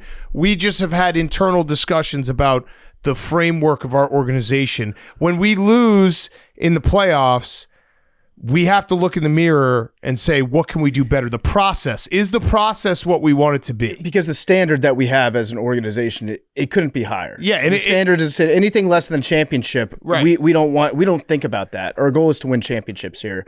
And I'll speak on behalf of Big Cat. We're giving you a vote of confidence. You're our manager. You are our manager. You're our manager, whether we add a general manager, who knows? But what would you say the standard is? The standard is No, already missed you it. already fucked it up. What is the standard, Jerry? championships. No. Jerry, what is the standard? The standard, what is it? What is the standard? The standard is winning. No. You're so close. Your standard is defeat is impossible. Just standard, repeat it. The Repeat standard it. is the standard. There Yes, it is. got it. All right. That's our guy. I don't like how long. You know it what? took See, him we're to get culture there. guys. I don't know how long. I don't Yeah. like how long it took to get there. Okay. Let me go through. I did some research. I have a fantasy recap and what Okay. we might do next season. Is it okay if I go Yes. through that and then you can? I had a question for you before we go through that. Sure. It's Why- not. It's not the rollback question. No, yet, it's not the rollback question yet. Is your wife ever going to follow us on Twitter? All her tweets are just tweeting at us, and she doesn't follow us. That's a. I'm just saying, like, locker room culture. I went and looked, and the last 4 tweets are directly at me and PFT. Yeah, I mean- and she does not follow us back. One of her tweets, our daughter just sent me this video. She was simply doing her homework on a Sunday night. They don't know who Dak is. This is Jerry's erratic behavior I was talking about on your sports podcast. Also, there's a picture of you from Thanksgiving. What is happening, PFT and Big Cat? Jerry will only talk about benching Laporta. It's bumming everyone out. Happy Thanksgiving. And then she said, so happy, pardon my take, fantasy football season is over. Big Cat and PFT, Jerry is torture on Sundays, and do you know why? Because he sucks at it. Loser. Get a new manager. This is your wife, supermodel, by the way, who is calling you a loser and asking us to fire you. Is that winning culture? Listen, I'm not in charge of her socials. You know, I'm not that ingrained in her career. It's not like a Blake Lively, Ryan Reynolds thing happening with the two of us. We do our own thing. but my wife maybe doesn't follow you guys because when you follow someone, you can DM someone. And last time I was on here, you talked for a good 90 minutes about how you used to masturbate to her image. I don't think that's what we over and said. over and over. I don't think that's what we said. I said I loved her in the swimsuit issue. Yeah. Yeah, but then you like did like a weird like lip. You like licked your lips and stuff. I don't think I licked my lips. We just said that her swimsuit issue was a very big part of our childhood. I became a man. Yeah. Yeah, but I would there, right there. I'm saying I became a man. You're be anything. alluding that you masturbated No. to my wife, and why would my wife follow you? No, Like, I'm saying I grew up. Yeah, that could I be grew up anything. watching her. That could be learning how to drive a car. That could be a bar mitzvah. That'd be quinceañera. There's a lot of things that becoming a man is. Yeah. But why?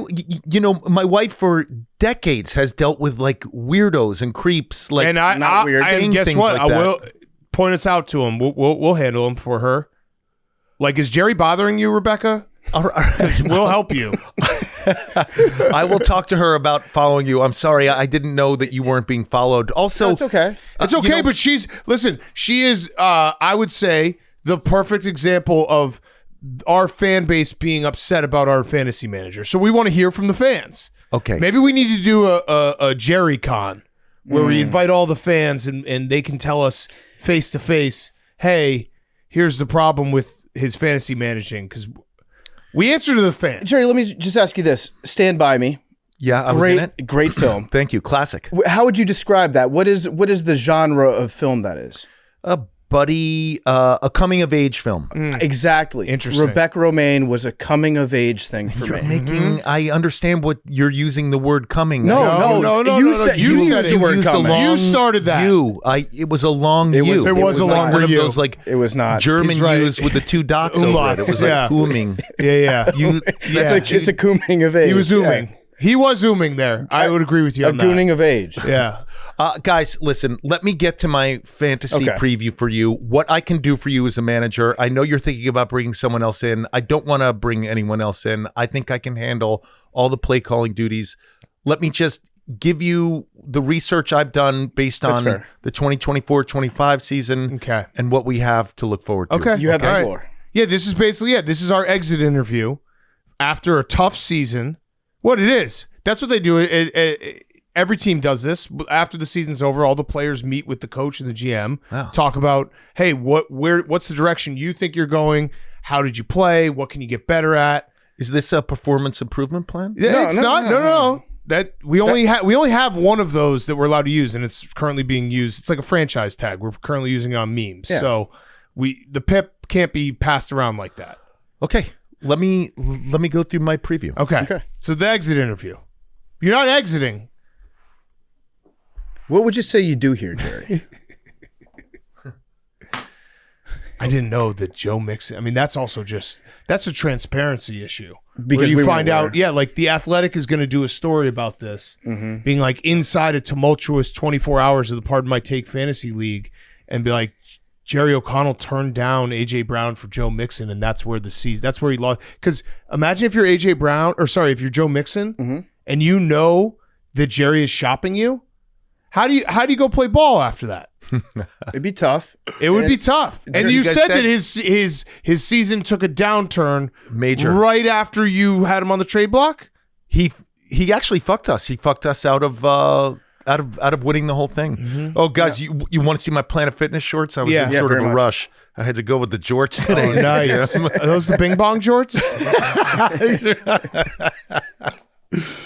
Oh man, how about Mr. Bing Bong? Can you believe I was in Stand By Me? I was in Jerry Maguire, and currently the thing I'm most known for is Mr. Bing Bong. I can't wait for NBA playoffs. We got to bring him back. All right, here we go. This is our fantasy recap. Exit interview. You don't like that word, but that's what they use. I don't like it. Yeah. Let's start with the AFC North. Let's start with the Bills. That was a bummer this weekend. Wait. Oh, no. Hold on. Time out. Yeah. Wait, Big Cat. I think we need to get somebody that. Oh, sorry, is involved in the AFC. process. Sorry. AFC. Is sorry. he? AFC. I feel like that was a typo. I feel like Jill Biden now. I have to be like, no, he's fine. He's of sound mind and body. He can still do this job. Do you use Madden for any of your rankings and help in decision making? No, but actually, Maybe sometimes when I gamble, I use I look at fantasy defenses, how they're going to perform, and I was always looking for a system with gambling. Yeah, and I thought, oh, what if I'll use fantasy defensive rankings and bet whoever the team that defense bet against the team that defense is playing. And it didn't work. It wasn't a system. Okay. I know that Brick is a listener of this podcast. Yeah. Brick could be the guy that we bring in to work with Jerry. Yeah. No, don't do it to me, guys. Oh, he knows the inside and outs of a NFL franchise. Yeah. Don't do it Okay. to me. So where here are we go. starting? AFC East. Got it. Let's start with the Bills. Their receivers have been a total bummer this season. I mean, Khalil Shakir is their number one receiver. Amari Cooper, they got hosed by the Browns, man. That was a bad trade. Kincaid has been a bummer. Of course, Josh Allen is a stud. Of course, James Cook, man, he was possessed. So good on Sunday. Led the league with TDs, 16. But nobody else. I mean, Cooper was weird because it looked like it was going to be a good trade right at the start, and then nothing. Nothing. He had one game against Tennessee. Yeah. But nothing. And by the way, that's what they were missing this weekend. All right, let's go to Miami. I want to apologize to you guys also for not making that A.J. Brown trade, but also I did not see Jonnu Smith this season. And that's something, if you are managing a fantasy team, you need to draft people in the 12th round who end up being a top 5 in their position. That might even been a waiver wire. It may have been. I just didn't see him, and I apologize. It was too late. What happened with our wire this week or this year? Did we make any big pickups? Jaylen Warren was a waiver wire pickup. I don't really recall at this time about our waiver wire. Because I do not recall. Please note it in the exit interview. That's He a said, big thing I do not recall. That Big Ken I have, like Belichick, it's like the undrafted free agents. That's where you win. Yeah, and his answer was, I do not recall. Do not recall. Not important. Okay. But you know what? Tyreek, Waddle, and Tua, Achane is of course is incredible. But I got to tell you my problem with Miami. Your head coach can't shiver on a sideline. No. That's not allowed. No. I'm not even making a joke here. Like refugees shiver. Like dogs that don't have homes. Oh, by the way, Max, way to be. Congrats on NOLA. Max? Thank you, Jerry. Billy, whatever. Yeah, NOLA, it's okay. Billy. Yeah. NOLA. Rescue dogs shiver. Yeah. Head coaches can't shiver I agree. on national television. That's why I like a fat coach. Yeah. You have a good layer of insulation there. By the way, I think Tyreek Hill is going to go to Washington. You think so? Oh, interesting. I think don't know. Josh Harris is going to pay that $27 million, and it's going to open everything up, and I'm really looking forward to that. Yeah. He's a great player. He's still really, really good. I just don't know. You got to take a gamble on his, some of the off the field stuff. I think Coach Quinn can handle it. Okay. I think that would be fun. The Jets, Memes, are you there? Hello. None of them ever. Yeah. Again. Yeah. Ever again. I think this team this last season is going to be studied for what not to do. By the way, this is part of my take. We have to have takes. I think the problem is Aaron. Okay. I think he's the problem, and I'm going to tell you why. I told you I have teenage daughters.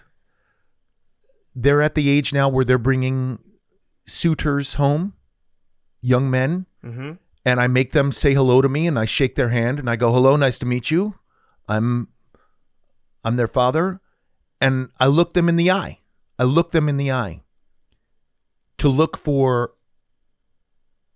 To see if they're druggies. Yeah. And I got to tell you, Aaron Rodgers has druggy eyes.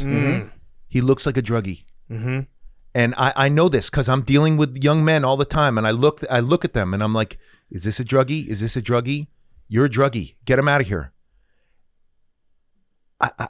Aaron Rodgers just has druggy eyes to me. Yeah. And you know what? You don't want that around Brick. We mentioned Brick. Impressionable. Yep. My Jets buddy, Memes, are you still there? Still here. My Jets buddy thinks that Justin Fields is going to come to the Jets. Interesting. Yeah. I got a name for you. Okay. What about Derek Carr?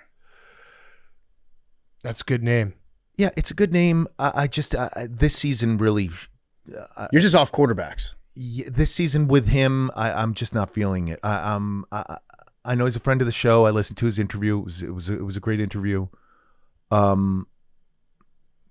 looks good. Good arms. Definitely works arms. No druggy eyes. Maybe Prozac eyes. He's got the mascara. He's got beautiful eyes. Mm-hmm. He's got pretty dreamy eyes. Yeah. I do think Aaron Rodgers will go to. I think he'll go to Tennessee. That's kind of perfect for him. I could see that happening. Yeah. Maybe the Browns. Maybe the Steelers. Maybe. All right. The Patriots. Hank, are you there? Yeah. Hank. Man, can you believe that people actually get nervous when I'm about to talk about their team? Yeah. You give your final judgment. Yeah. I can't believe it actually matters. Oh, Memes hates you, by the way, from what you just said about the Jets. Yeah. Listen, Memes, I'm a Jets fan. It's got to be said. Sorry, Memes. We didn't have a coach all season. See, Also, he's mad. Also, Devontae Adams and Garrett Wilson, you should take them. Hey, you know what? I want to ask you, Memes. Aaron Rodgers, does he have druggy eyes? Yeah, he's a full-blown drug addict. But he had the second best season in the franchise history. Top 5 quarterback. Top 5 quarterback. He was top 5 in everything. the Texas game. Hank. Yep. We're going to draft Drake May next season. Fuck yes. Wow. We're going to draft him. Let me tell you, Josh McDaniels is going to turn Drake May into Brady 2.0. Wow. We got Doug Marone now too. I got to tell you, Hunter Henry, Hank, you're back. Not only that, I think that's the first time that's ever been said. Hunter Henry, you're back. Mm-hmm. Hank is back. You guys are picking 4th? Yep. All right, let me say this. New York shitball Giants pick 3rd. Mm-hmm. If they pass on Travis Hunter, the Giants, and the fucking Patriots get Travis Hunter, I will be so, because then we have a Hank problem for years to come if that happens. Oh yeah. Yeah. So We come. Then Hank becomes Hunter Henry at that point. it's so scary. But you know what? I think you should. The Giants should take Travis Hunter. I think you guys at 4 should reach for that. I'm going to mispronounce his name. Tet McMillan Tetoria. Oh, from Arizona. Yeah, that awesome wide receiver Tetoria. Somebody help me look it up. Max, you're good with accents. You're good with names. Max? You can just call him Tet. That's what I've been saying. No, I want to say his. No, look I want to say his full name. Look it up. Tetoria. Tet. His name's Tet. Ooh. His name's Tet. Good one, Hank. Tetoria. Tataura. Come on, Max. Tataura. Guys, Give it one shot, Max. go for it. Tetiroa. T-Mac. Tetiroa. Tetiroa. Tetiroa. Tataroa. Tetaroa. Tet. All right, T-Mac. I think you should draft T-Mac in that 4th spot. You should reach for it. But Hank, great job, man.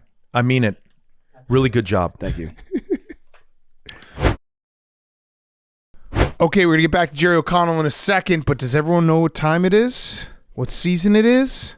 Hockey season. 227. It is hockey season, Basketball.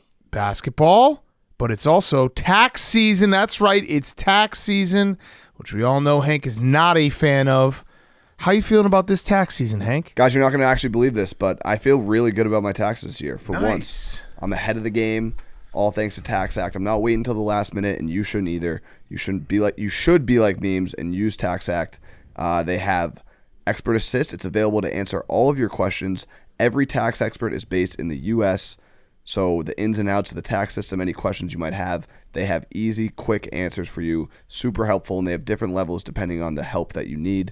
You should check out for yourself. Just go to taxact.com right now. Check out the levels, get some questions answered. Go to taxact.com. All your tax help. Check it out. taxact.com.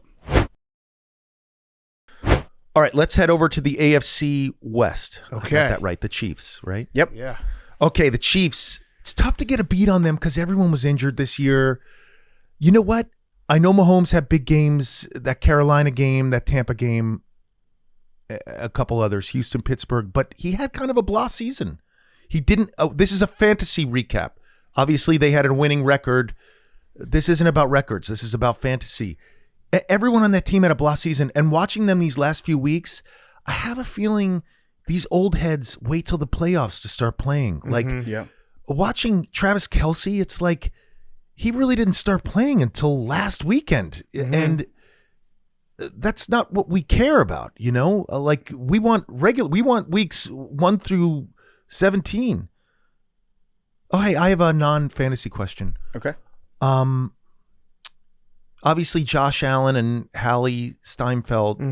Haley. Getting Steinfeld? Haley Steinfeld. Tetoria. Yeah. Get engaged. Travis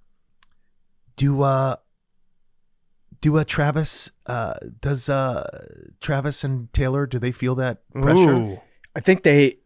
I think she's waiting to propose to him. I think her fans would be like, how dare Travis think that he can propose to her and put her on the spot like that? Well, isn't she sort of like I don't want to put anyone inside of I don't want to cage anybody into their artistic boundaries. I don't want to give anyone artistic boundaries, but isn't she sort of a mainstream, like, aren't we waiting for like a formal like engagement from them? Like, isn't that informal if the woman is engaging? Sorry to be well, I guess I was thinking, somebody asked the question in the gambling cave on Sunday, what if at the end of the Super Bowl, confetti coming down, Travis Kelce gets on a knee and proposes to Taylor Swift? And we were saying that the Swifties would not like that. No. Because that's putting her on the spot at his biggest moment. So what if she proposed to him at like the Grammys or at her a big concert that she was having? That to me feels like that might be the way that relationship's going. Yeah. AMAs, Grammys. Yeah. Then they just become essentially the king and queen of America at that point. Wow. Like they become the number one tabloid story. Yeah. What are Travis and Taylor doing today? There's got to be pressure. They're also at that age where everybody's getting engagement rings, and you know what? He's just giving her a friendship bracelet, like one of those concert. What do you call them? A friendship bracelet? What do they give each other? Yes, a Swift. Friendship bracelet. Friendship bracelet. Yeah. It better be the best ring ever. Got to be ever. All right. So none of the Chiefs. Okay, Chargers. Oh, you know what, guys? I want to thank you. In our fantasy preview in August, you told me to draft Ladd McConkey. Yeah. And you were right.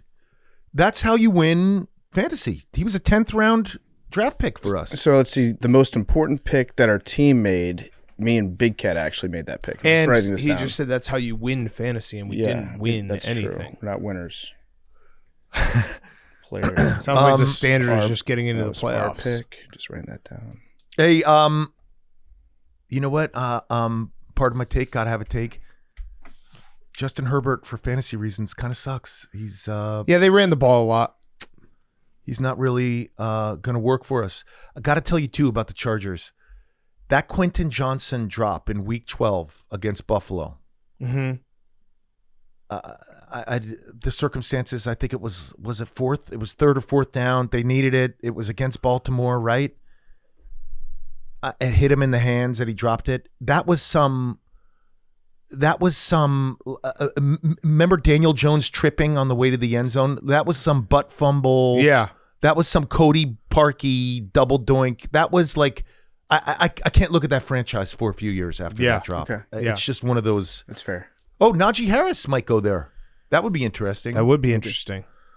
Possible landing spot for Tyreek, but other than Ladd, we're not touching anybody. Let's go to Denver. Okay, I have a kind of a take with Denver. If Denver gets T. Higgins or Stephon Diggs, Cortland Sutton and Bo Nix are must drafts. Their defense We played them so much this season. They're awesome. They could in that draft reach for that Matthew Golden guy, that tall Texas wide receiver. Denver's running game, we're not touching it. Javonte is old. Please don't tell me Audric Estime is good. But if they get T. Higgins, Bo Nix, Cortland Sutton, must drafts. Okay. So you think that if they get another really good wide receiver, then their number one receiver gets better? Yes. Okay. Yes. Or or we go with whoever their number two receiver is. But they just I have a theory in fantasy that you need that Addison to help Jefferson. You need that Jefferson to help Addison. It opens it up and people score more points. I mean, look at the Lions this season. They all opened it up for everybody, you know? Yeah. I do think that Bo Nix is going to have a great year next year. Yeah. Have you seen the clips of former quarterbacks for Sean Payton talking about the play calls that they have to learn? No. And how long they are? They go on for like 15 seconds sometimes. You have to tell everybody on the offense what you're doing on that play, and then also throw in, okay, here's what we're going to check to in case they blitz. The fact that Bo Nix played that well his rookie year in Sean Payton's season, I think he's going to be great in his second year. Mm-hmm. I like it. Okay, let's go to the Raiders. I don't know what's going to happen there. Now, if they get Shador, okay, which they're saying they may trade up to get Shador, they may trade with the Titans. That's a possibility. Then I have to tell you, Jacoby Myers and Bowers become must drafts. Love that. If Russell Wilson is their quarterback, I'm not even going to watch. I'm not going to watch a Raiders game. I'm not only am I not going to draft anyone. Because they're typically afternoon games because they're West Coast, I may not watch afternoon games next season. Yeah. If Russell Wilson is the starting quarterback on the Raiders, if Pete Carroll does that to the Raiders fans, I want nothing to do with the Raiders. Okay, fair. Yeah. Oh, speaking of Russell Wilson, AFC North Steelers. Steelers are in the AFC North. Yes. Yep, correct. Man, like that Seahawks defense, you know what? Richard Sherman was right. They carried Russell Wilson into the playoffs. Don't you ever talk about me. Remember that? Yeah. I was at that game. I was there. Really? Yeah. Sorry, receiver like Crabtree. Man, the Steelers are in for years of hurt. Yeah. It's going to be years. Yeah. It's going to be bad. It's going to be bad. Oh, but you know what? I will say from a fantasy standpoint, Najee Harris leaving, Jaylen Warren becomes a must draft. Mm-hmm. Good running back. Oh, George Pickens. Maybe the Commanders? I don't know about that. Why? That would be awesome for you. I love watching George when he's on a different team. Okay. Hank? Jerry. George Pickens to the Patriots? I don't see it. You don't think that Coach Rabel can straighten him out? I don't know if anyone can straighten out George Pickens. He's so good, though. Yeah, but he's not. But he's so good. But he's also not. All right. Ravens, AFC North, right? Yep. Mm-hmm. Oh, man, you know what? I missed not drafting Zay Flowers, fellas. That was on me. You know, I work with a guy who told me once Zay Flowers was small, and it was just in my head. That happens. It just gets in your head, you know? You get it taken, it's hard to get off it. But you know what? I got to say, man, I got to pay you guys a compliment. When I came in here with my preview, you said draft Derrick Henry because he's going to look good in a Ravens uniform. Yeah. And you were right. Yeah, he looks really good in a Ravens uniform. You look big. Strong. Let me ask you something. If you were in an executive position in the NFL. Yeah. If you were making decisions about players in the NFL. The answer is yes. And you used these rules. Like, yes. You know what? He would look good we'd be good in a uniform. Yeah. Do you think that would? Uniforms are 50% of the game. But do you think that sort of thinking would make for... Do you think vibes? Yeah. You got to go off vibes sometimes. Like you look at the Photoshop of a guy and you think, okay, what if Tom Brady was a Tampa Bay Buccaneer?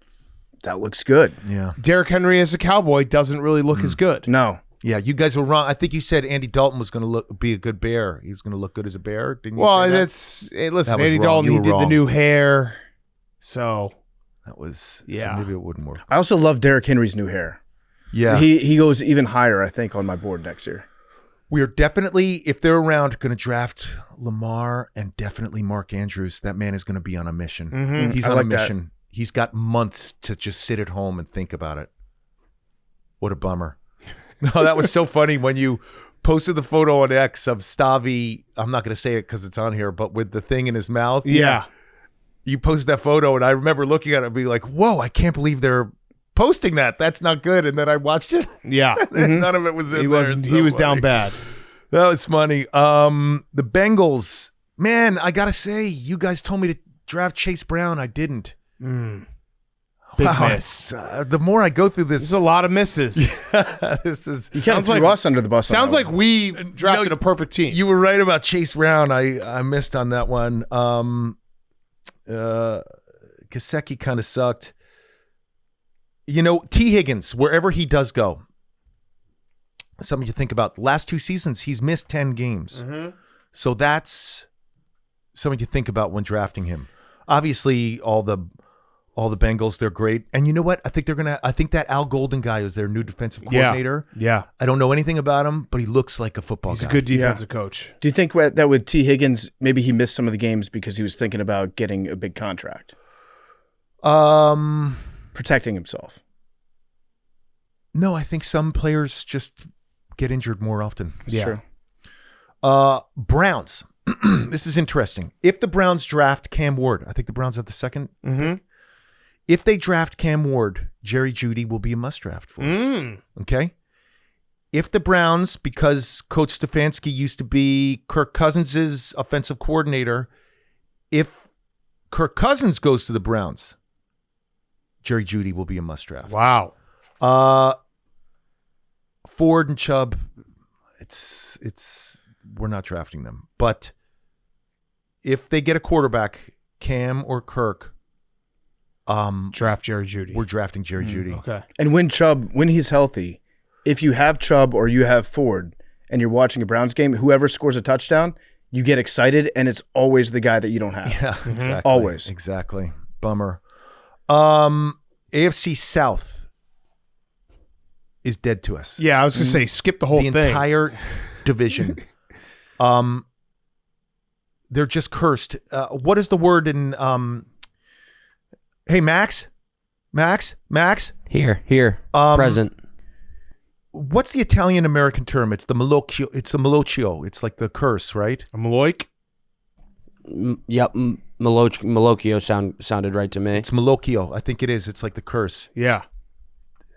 Tittoria Tittoria. McMillan. We got to get that.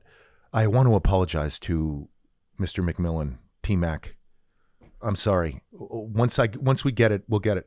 But the Malocchio, the AFC South just has the Malocchio. CJ Stroud, let's start with the Texans. What a bummer, man. What a bummer. I got to tell you, Anthony Richardson, I believe, was more successful than CJ Stroud this season. I'm sorry. In terms of fantasy points, possibly. I don't even care about fantasy points. Just in terms of expectations. That's a take. I like that take. That's a take. I'd like you to go on that That's take. quite a take. Yeah. Just in terms Please of continue. expectations, CJ Stroud was a possible Super Bowl contender, and he did not have a good season. I know I have a bad taste in my mouth because of Joe Mixon and that trade and how the Texans finished their season. Look, Nico's great. I get it. Tank, get well soon. Mixon did have a good season, but I got to tell you, weeks 15, 16, 14, 15, 16, 17, it wasn't okay. Schultz sucked. None of them. They got the Malocchio. The Colts. Oh man, I gotta take ownership of this too. We drafted as our QB1 Anthony Richardson on our team. Mm-hmm. And that was a mistake. It will never happen again. I'm coming in here with takes. I think Anthony Richardson is out of the league in a couple years. Oh, wow. What did we say about that when Jerry said he's targeting Anthony Richardson? I was like, I don't like you him. said don't do it. You Yeah. said Yeah. don't do it. Yeah. Guys, don't fire me, But, please. hey, don't Jared, fire me. We're not. No, I paid for 1/3 of it too. I did. Yeah, your And it driveway was- suffered. and it was pricey. It was a hit. But the Colts, the Malocchio, Pittman was bad. Jonathan Taylor. Could you imagine if you had him on your team and he rips off that 41-yard run and at the 1-yard line drops the ball? And I want to tell you, I wrote down what he said in his post-game interview. Okay, he wrote, "You could be up 50, you could be down 50. It could be a playoff game. It could be the first season. It could be the first game of the season. That should just never happen." Mm-hmm. That's. But he also Taylor- he did have incredible games down the stretch. I because understand that, and he was out to prove a point after that. But it's still. I want someone to say, "I'm changing my." After they do that at the 1-yard line and drop a ball, and by the way, lose a game that they should have won. Mm-hmm. They should say, "I need to change. I need to change major things in my life." Yeah. Something major has to change. That's rock bottom. Something major has to change, not just like that. Just can't happen. Yeah. Yeah. I mean, this is about you, Jerry, not about me, but I was in 3 fantasy leagues. I won 2 out of 3 of them. And I had Jonathan Taylor. So, again, it's about you. Jonathan Taylor, you won with him? I mean, his last 2 weeks of the season, he had insane games. In the playoffs, in the fantasy playoffs. Yeah. Whew. It's more about that 1 yard for you, though. Yeah. But that's okay. Yeah. I do agree. Winner, loser, how you decide to get there. I would like to see a little bit more. Like that's the worst thing that I've ever done in my life. After that game, Yeah. I would like to see somebody say that. Accountability. Yeah. Accountability matters. That's what we care especially about for us. The as we're standard managing is it. the standard. Yep. Yeah, he weeks 16 and 17, he had 218 yards and 3 touchdowns, and then he went 125 yards and 2 touchdowns. Yeah, like so, Big Cat. If we're looking at one of our employees and they drop the metaphorical ball at the 1 yard line, I would like them to say to me, "I'm changing everything about my life." Yeah. Yeah, I agree with you, Jerry. He did. I mean, yeah, he good did. point, Jerry. He literally he dropped the ball and then he scored 6 touchdowns in the last 3 weeks. Jerry makes a great point that we would like to hear that. Yeah. Good point. Okay, Titans. Do you even do the Titans? We don't have to do the Titans. I'm sorry, I lost my train of thought. Yeah. I'm sorry, guys. I No, dropped the it's ball. okay. Keep going. Keep going. I dropped the ball at the 1. People drop the ball all the time. Yeah. Oh man, you know what else bums me out about the Colts? Who was the Colts' number 1 tight end? Tell me that. Number 1 tight end. Who was their leading tight end? I'm just this going to say season? Mo Alley Cox for forever. No, it was someone named Kylan Granson. Mm-hmm. Kylan Granson, Mo Alley Cox, and their other tight end, Drew Ogletree, had a total of 400 receiving yards all season long. Mm-hmm. That's not okay. No. Dallas Clark, Jack Doyle, Colby Fleener, Tammy are rolling over in their retirement chairs. Mm-hmm. Jesus. Malocchio. Malocchio. The Titans. Oh, I do want to say, I know if we were going to draft anyone in the AFC South, and we're not because they're dead to us, Pollard's got some gas in the tank, man. I don't hate Pollard. We did draft Pollard on our team. All right, good work. Good job. Okay, and if the Titans do not make that trade spots with the Raiders and take Cam Ward, Calvin Ridley becomes a must draft. Mm-hmm. If that druggie Aaron Rodgers goes there, Calvin Ridley becomes a must draft. If we were drafting AFC South players, Cam Ward goes to the Titans. Their new general manager, Nick Borgazzi. Nick Borgonzi.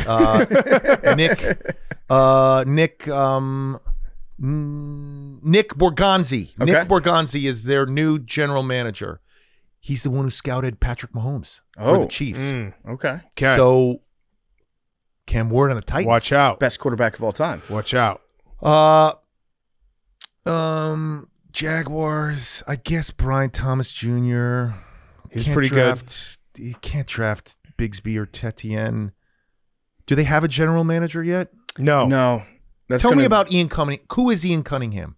He is the assistant general manager for the Bears, and I would like for him to go to the Jaguars because the Bears would get 2 picks in the 3rd round, compensatory picks. Wow. So you have no. I'd like the picks. You'd like the picks over. He seems like a pretty good, like, guy that's trusted, and but I would like the picks. All right. Anyway, we're not taking anyone from the AFC South. NFC East. We're in the NFC. Okay, let's go. It's the Eagles, right? Yeah. Yep. Okay. Birds. Max. Next season, if I'm the manager, will I be drafting any Eagles? Max. Yep. First of all, before I say this, how do we pronounce Goddard? Is Goddard? Goddard. You were right the first time. Just Goddard. Yep. Yeah. But it's spelled Goed. Mm-hmm. Yeah. So it's spelled Goddard. Pronounced Goddard. Yeah. Goddard. Goddard. We're drafting all the Eagles, man. All right. Okay. Love Every it. single one of them. And if I am offered a trade for AJ Brown, I'm just gonna fucking click accept trade. That feels like something we shouldn't telegraph. Man, Smokes. Yeah. We're putting out some disinformation right now. Yeah. For anybody listening in that league. you understand why I didn't make that trade, right? I mean, no, I don't. Yeah. I don't. Because of the book? Yeah. Because you read a book? Yeah. man. Man, remember that? Max, I just want to say, I know everyone talks about Goddard. And by the way, I believe, don't quote me on this, leading receiver in the playoffs for the Eagles. Mm-hmm. But you know when he won me over? That triple stiff arm in the wild card weekend, man. Bow, bow, bow, bow, bow. Incredible. He went back for more. He could have just kept going, but he said he had to slow down to give him just one more punch. Mm-hmm. Oh, I got to give you another props now that we're on the Eagles. I was staying at a, I don't know if they're a partner of the show. I was staying at a Marriott Bonvoy hotel. Okay. Sorry if. No, that's okay. And there was I was just sitting in bed and there was like a Marriott channel and Jason Kelsey had like an infomercial on there because he's the spokesperson. He's not usually on TV. He was great. He was really good. Yeah. Max. I thought he had a really good personality. Talented guy. Yeah, I watched that infomercial. It was like a Extremely 20-minute talented. infomercial, Yep. and I was riveted. Yeah. Thought it was good stuff. I Yeah. mean, he's not playing anymore. Are you sure it wasn't just he has a TV show? He has a late night show. He does? Mm-hmm. Friday nights. Was it a Friday night? What is it on? ESPN. Sorry guys, this is the only sports I get all my sports. You're Love right. that. Yep, Love love that. that. Love Good that. point. Good point. Um, Because Mario Lopez is usually the guy that I see on TV when I turn on a TV in a hotel. Do you ever think, like, do you ever see Mario Lopez and be like, man, if my career had just gotten a little better, that could be me? Good question. good question. Good question. No, I try to just worry about my own lane. Okay, all right, yeah, no, hey, listen. I mean, I'm here. Mario you're Lopez here. isn't here. Yeah, that's you know? true. That's a good I point. flew here, coach last night, middle That's seat. a good point. That's a good Came point. here. Did you Go to raw Planet dog? Fitness? Did you raw dog it? No, I put on noise canceling headphones. Okay. Yeah, I went to a Planet Fitness. I took a shit. I showered, Yep. and I came here. I'm like, yeah. Living the dream. doesn't Mario Lopez want to be fighting for his chance to manage your fucking fantasy team again next season? Isn't that something that he aspires to do? Why should he just like? Mario Lopez probably would be awesome as a fantasy. He's a good-looking guy, too, Yeah. isn't he? Yeah. Ageless. NFC East Commanders, right? Yeah. They're still in the NFC East. Oh man, I know I've said this before. If Scary Terry gets one more receiver, maybe Devonta Adams, maybe Tyler Lockett, who doesn't want to be in Seattle anymore, Tyreek Hill. he would have a Jamar Chase like season. I Wow. like that. I think we will get a wide receiver. I think you can bet on that going in next year. If we draft somebody in the first round or if we sign somebody in free agency, I think we will have a very good number 2. That Zach Ertz is so awesome too. Man, so good. Hey, anybody see that video? I didn't hear you guys talk about it. Where Fletcher Cox, Max, you on? Max? I am here. Fletcher Cox hugging Zach Fletcher Ertz. Cox hugging Zach Ertz. Man, that was emo, man. Yeah. That was. Because it was like because it's Fletcher Cox and he obviously can't pass a line and he's going, Zach. It's like calling someone from the stands, you know. Zach. Oh man, that was really emotional. Yeah, it was that, cool. that moment. I really like that. Ertz not retired. He wants to make that very clear. He shouldn't. Yep. He was awesome, man. God, I love a Washington tight end as well. Cooley, Vernon Davis, Logan Thomas. Love him. Yeah, maybe they draft that Matthew Golden guy that we talked about earlier, that Texas guy. Or Savion Williams. Look TCU, at you, right? college football Yeah. expert. Yeah. Ohio State. Let's help Jaden out a little bit, everybody. Jaden and Terry. Oh, the Cowboys. Okay, this is interesting. I guess Dak is staying there because Coach Schottenheimer is now the head coach, right? So I guess all those rumors about other people coming in and other head coaches and all that stuff is not happening. I don't think you really can move Dak. I think he probably has you could. no trade clause, right? Ooh, what would it? You would- could would trade he him be to a the Titans. Would he be a better quarterback if his name was Zach? Zach Prescott. Yeah, thought starter. Yeah, Zach Prescott. Zach for sure. Prescott would be a pretty good quarterback. But yeah, I think Dak has the no trade, so I don't know that he would leave. All Yeah. right. So he's staying there. I got to tell you, that makes me not want to be a part of the Cowboys. Yeah. And by the way, you know Jerry Jones, you know, T. Higgins is probably going there. Stephon Diggs, he's going to get Aaron Jones over there. Water is wet. The Dallas Cowboys are going to go 6-11. It's going to happen. I don't care who is over there. We'll draft Brandon Aubrey. He seems to be very good. their Very whole good. offense. All right, see? Yeah. yeah, You guys are good job. The best kicker of all time. Yeah. Good kicker. Yeah. Per Jerry O'Connell. Oh, okay. Let's get to the Giants. Still NFC East, right? I think the Giants have the most intriguing offseason of any team in the NFL. Now, do you have a bias against the Giants, Jerry? I don't mind the Giants. I Because don't. earlier, I think you called them the New York shitbag Giants. Well, they had a terrible season. They were unwatchable, and it's been that way for a couple of years. They have the third pick, right? Yeah. Okay. I said earlier, they've got to take Travis Hunter. There's some rumors that they might take Alabama quarterback. No. Jalen that'd Milroe. that'd be No. crazy high. Okay, it's been on some mock drafts. Yeah, people okay? will talk about it. Okay, they get Travis Hunter. Sam Darnold comes over to the Giants. He's got Travis Hunter, Malik, and that running back Tracy.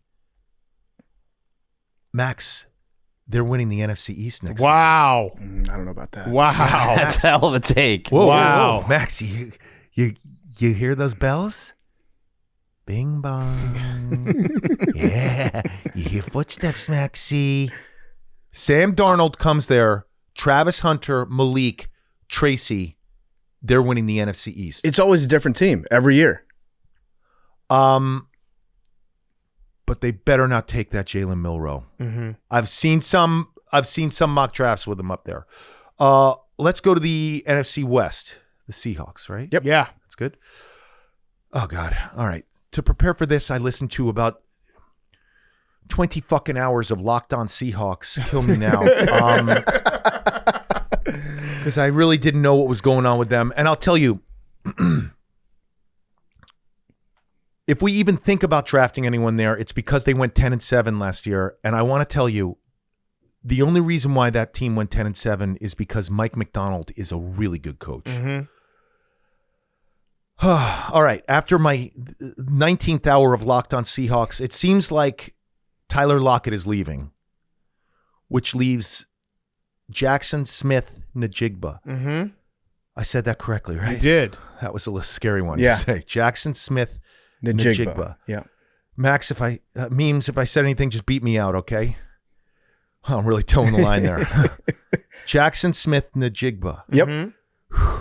Say it 3 times fast. No way, man. No way. You're not going to Michelle Beadle me here. No way. No way. JSN. How about just Yeah, JSN? JSN. We'll go JSN. JSN. No way, man. No way. Max, have your finger on the button. Okay. He's really intriguing if Tyler Lockett leaves. Okay. But you got to be careful. He only scored 6 touchdowns this season, and we need touchdowns if I'm going to be your fantasy manager and if we're going to win. Also, Geno staying. What do you mean if? We said that you were. Yeah. Oh, You're not getting fired. You just might have a boss. The Cardinals, Kyler, I still love him. He's great. If he's around, we're going to draft him. Trey McBride is awesome. Michael Wilson was a real bummer. Thought he was going to do a little better. Yeah, Harrison just needs to step it up, or he needs help or something. I don't know what's happening there. Yeah, we're a pro Marvin Harrison podcast, just for the record. In case he happens to listen, big fans. Senior and junior. Of course. Yeah, both. Yeah. Love him. Great family. He had a mediocre fantasy season, though. Yeah. But it was good. He's great. I'm just saying, if he's Marvin Harrison, this is Marvin Jerry Harrisons O'Connell talking right are now. awesome. He lives in California. Not in Chicago. Marvin Harrison. But I'm your fantasy manager, and I want to say, if he's there and we have a choice of another receiver, we're probably going of equal sort of standing. Great. But we're trying to protect you. But if it's going to be you or us, this is you saying that. Jerry O'Connell, we're a team. Sound mind and body. We are a team. He is consenting to anything Marvin Harrison Sr. wants to do. Yep. We are one. We are a team. Right. So if someone's here in Chicago and I'm not here, they can come see you. No. They can and go you to represent California. our team. No. Would you take a bullet for us? You'd probably let me, wouldn't you? Yeah. Oh yeah. We'd throw you in front of it. Let's go to the Rams. Not Mario though. Man, he looks so good, that guy. What does he do? Jerry, are you going to get into any superhero movies? No. Shit. You should try to do that. You should try to. I'm the as voice a career of Superman. move? I'm the voice of Superman in the animated Superman movies. A few of them. You can look it up. DC animation. Okay. But as a career move, maybe talk to your agent. Tell him Jerry's going to Marvel. Yeah, I mean, I've said that often, but it doesn't automatically mean that you're in those movies. Push a little harder. I know, but you can want something all you want. It doesn't mean it's going to happen. You know, it's kind of like us in a fantasy championship. Speak it into existence. Back to Jerry O'Connell in a second. He's brought to you by Uber Eats. Whether you're ordering wings for the game, whipping up a 7-layer dip, or ordering pizza, there's something about football that makes you want to eat. And this football season, Uber Eats has the best deals on game day food, no matter what you're craving. I'm now I think 3 months removed from my last ordering snafu where I sent it to the wrong location. Hell yes. 3-month hot streak. Hang the banner. You want to know why? Because I've been using Uber Eats, and they tell me, looks like that's not where you're actually at. It's been perfect. Uber Eats, the official on-demand delivery partner of the NFL. And be on the lookout. They got 2-for-1 pizzas, buy one, get one wings. They got deals that are dropping every week. Brand new deals all season long. Terms and conditions apply. See the app for details. Order now for game day. JOC is also brought to you by Reese's Cups. Reese's Peanut Butter Cups, the GOAT candy, and they've done it again. Chocolate Lava Big Cup. Reese's Chocolate Lava Big Cup is so delicious. Reese's Peanut Butter Cups are the perfect combo of chocolate and peanut butter. We know that. But they may be even more perfect now because they have a layer of ooey gooey, delicious chocolate lava. You can buy Reese's Cups basically anywhere. Reese's Peanut Butter Cups will be featured in the big game, and they will be sponsoring our week in New Orleans. It's lava time, baby. Try Reese's new delicious chocolate lava Big Cup. You won't regret it. That's got a PFT guarantee on it. Stamp it. And now, here's more Jerry O'Connell. The Rams, we're taking all of them. That receiving core, that Puka, Cup, and I got to tell you, Robinson. Robinson had two TD games. Shit, say that again. Robinson. I won't say Jackson Smith Najigba fast, but I will say 2 TD games. 2 TD games last season, weeks 8 and 9, man. Robinson, he may be suspended a little bit. He did have a DWI, but man, that receiving core is awesome. You know, I know I told you I listened to 20 hours of Locked On Seahawks. To do research for this, I wanted to see where Matthew Stafford was, and I couldn't really find out any information, so I listened to about 5 episodes of Kelly Stafford's Timeout podcast. Okay. You got any Kelly Stafford has a podcast, Matthew Stafford's wife. It's actually an interesting podcast. It's sort of it's from the point of view of is wag a offensive term? You can say it. Yeah. It's not offensive? No. Wives and girlfriends, right? Wags of football players. So it's sort of interesting. But I think the 6th episode I was on, Kelly got to talking about next season with her husband, and Kelly Stafford said, this was exclusively on the Timeout podcast. You don't mind if I mention other No, sports go for podcasts. That Matthew Stafford texted her, let's talk about next season. So it sounds like he's coming back, and Kelly is preparing herself for him to come back. Okay. Because I think, you would say, let's talk if it was he's walking away. Yeah. But since he brought in next season. Yeah. Let's talk about it. Yeah. Yeah, so that means that next season exists. Mm-hmm. Yeah, okay. Interesting. Brady didn't send that text, did he? No. He just did it. Yeah, he did. Yeah, he did. And that's, I mean, maybe he should have sent that text. Yeah. You know? Yeah. I do want to say I did have a revelation on my 7th hour of Timeout with Kelly Stafford. You got to admit, I do work for you guys. So like, No. You put in the effort. Effort is important. It can take you so far. Results are also important. But it also takes you so far. But I was thinking, as your sort of fantasy expert here, on part of my take,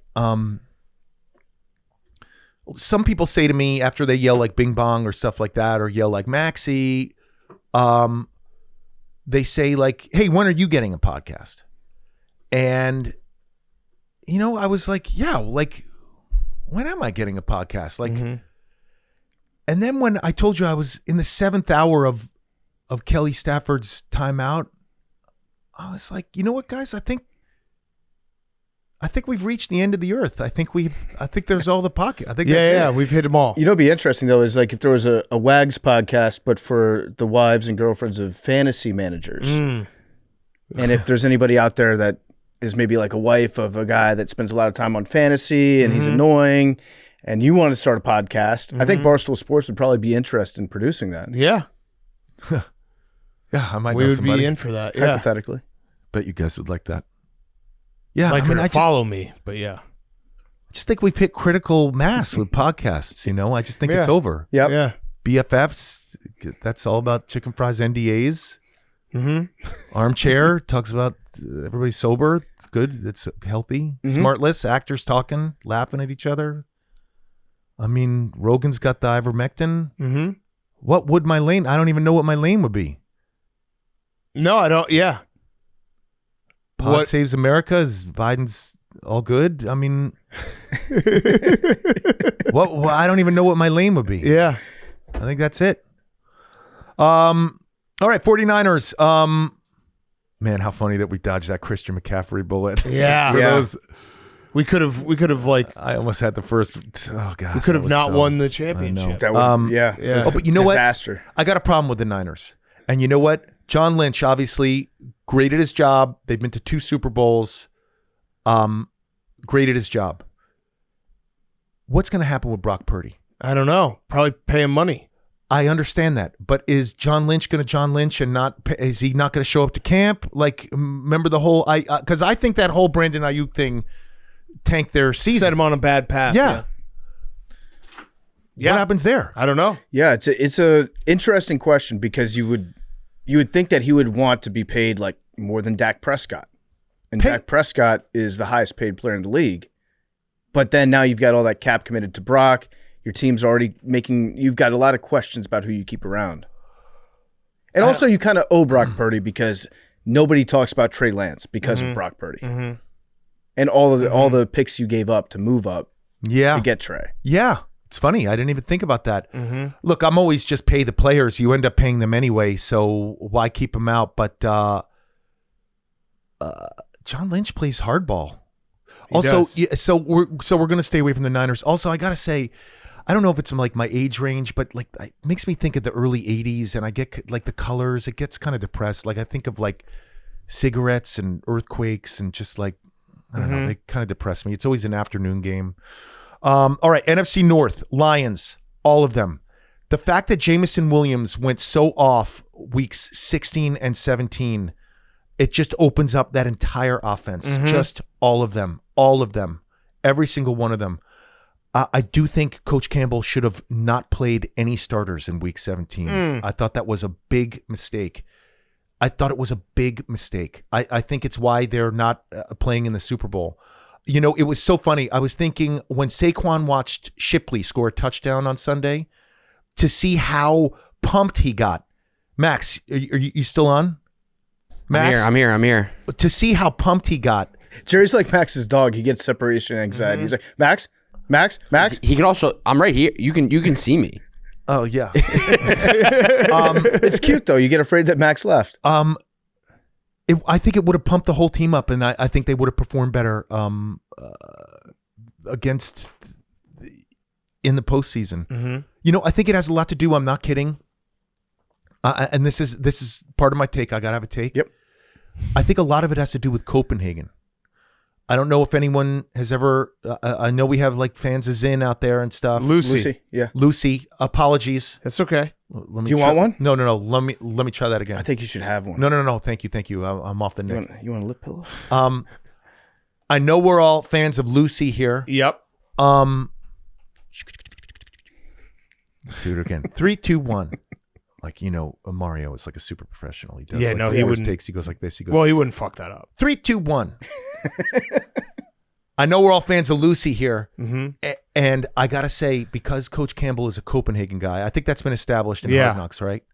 And if you don't know, if you ever dipped, Copenhagen is like, it's the main line of chewing tobacco. It's not like strands. It's not like long. It's like fine bits that go right to, I mean, you're mainlining nicotine. Yeah. It's almost like drinking like dark black Stella Blue coffee and throwing in a Lucy. It's good. That was good. Good job.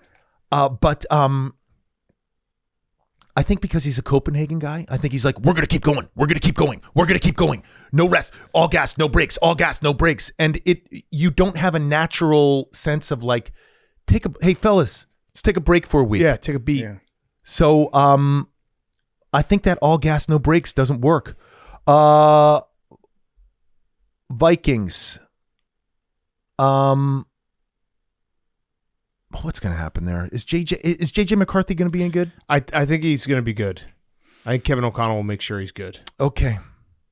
All right. I just don't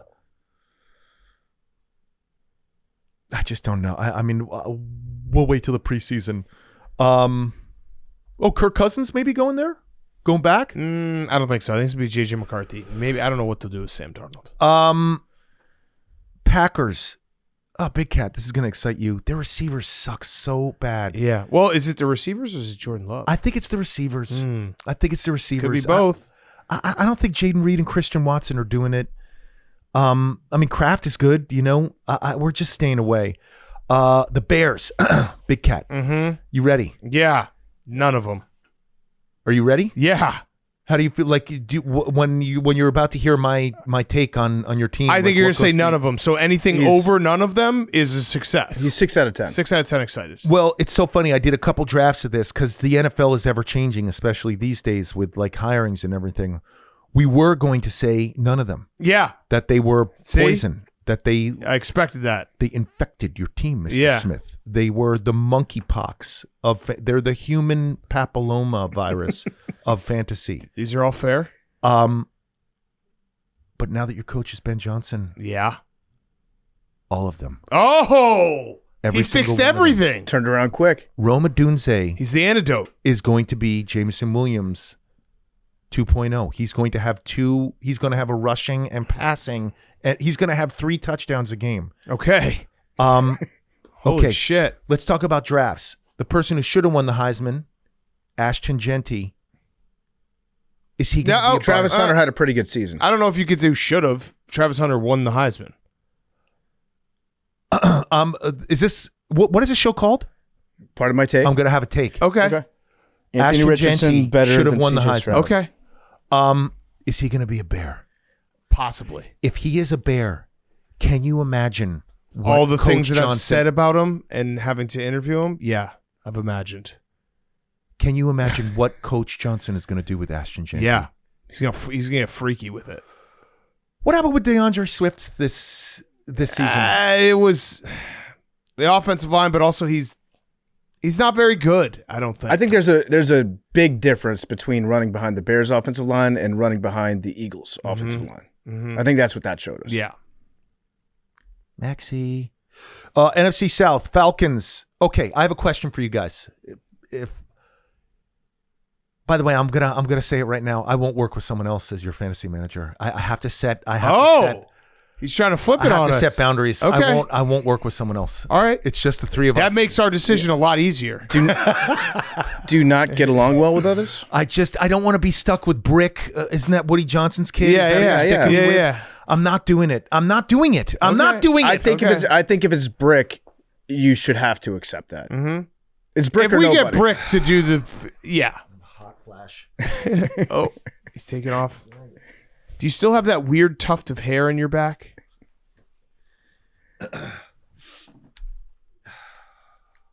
It's getting hot in here. Yeah. I just had a hot flash. You guys are making me go through menopause. I won't do it. I won't work with someone else. It's the three of us. We'll take that into consideration. Or you don't get me. Go call fucking Mario Lopez. Go call the guys from Smartlist. They have a I feel like Mario podcast. Lopez would be pretty damn good as a fantasy manager. Go call Kelly Stafford. Go call my wife. Have them all. We want to. She doesn't follow us. NFC South. Oh, here's a question for you guys. Yeah. I should probably start to wrap this up, right? This is going. No, way that's too long. okay. Okay. Let's start with the Atlanta Falcons. If a quarterback,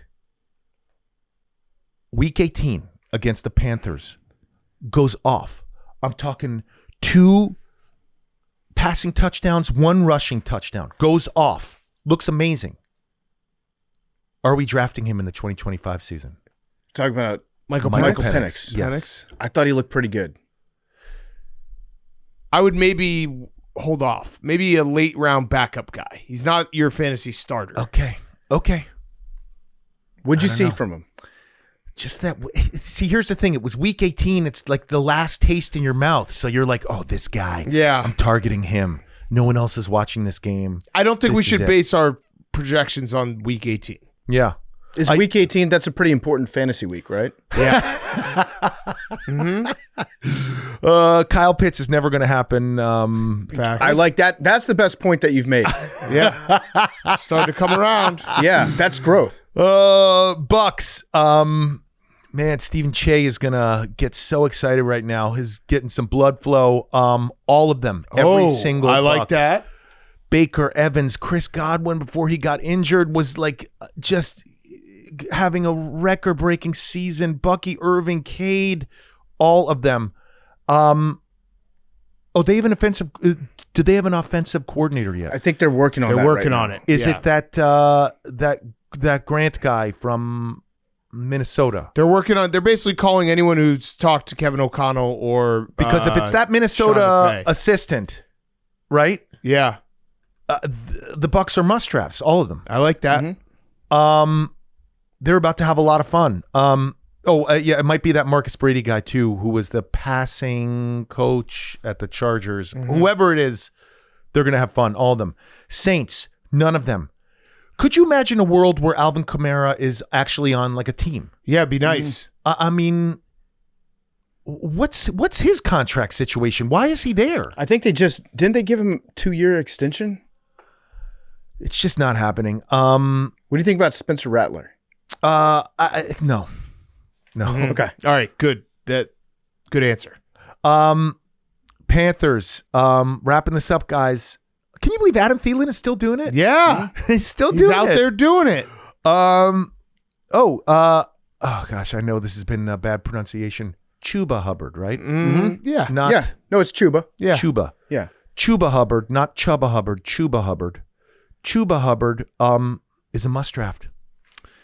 He's next season. If I'm still your manager, not working with anyone else, I know in the past I've said we're old school. We got to get some running backs in the first 3 rounds.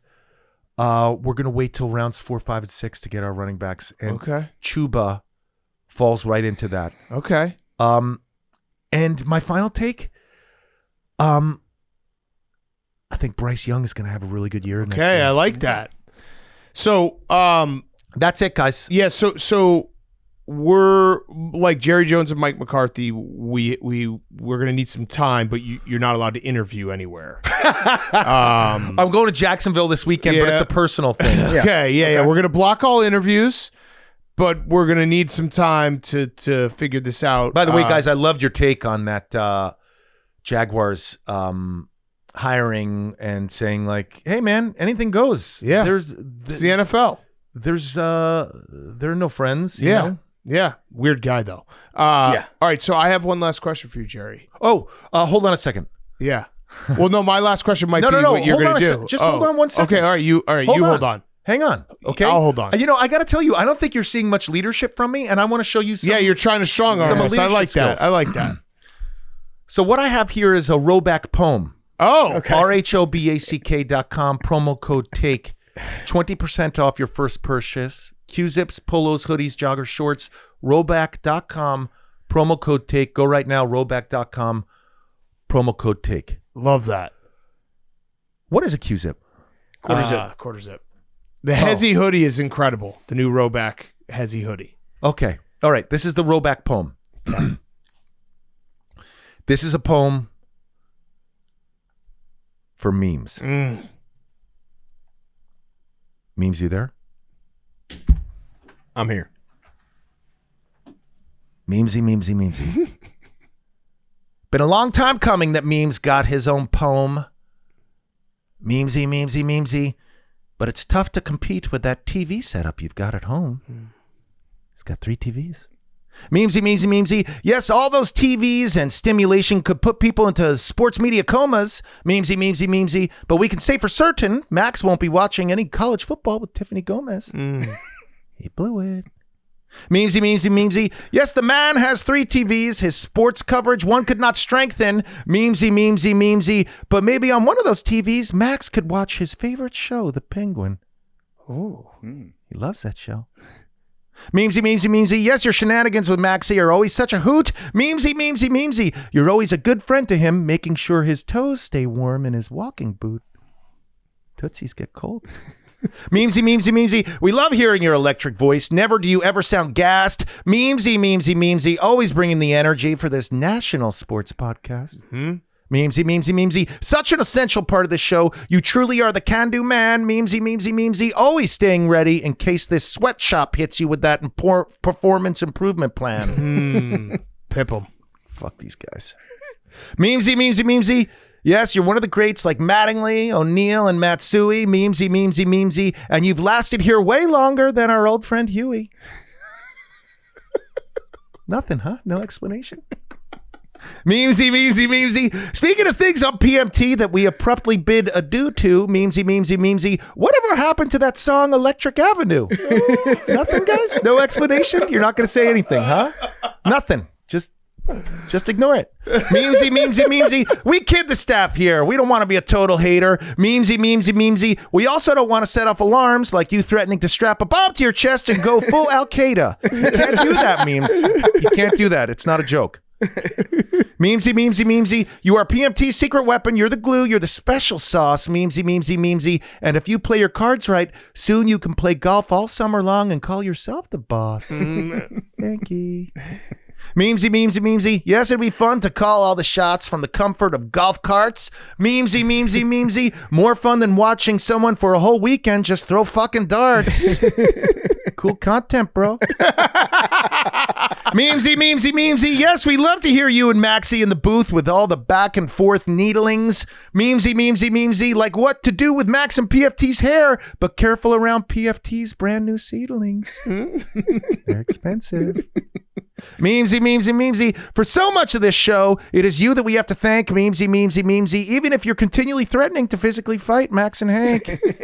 Memesy. To the man of many talents and those talents you love to lend. Memesy. Perhaps that anger would abate with the presence of a girlfriend. Hope she likes TVs.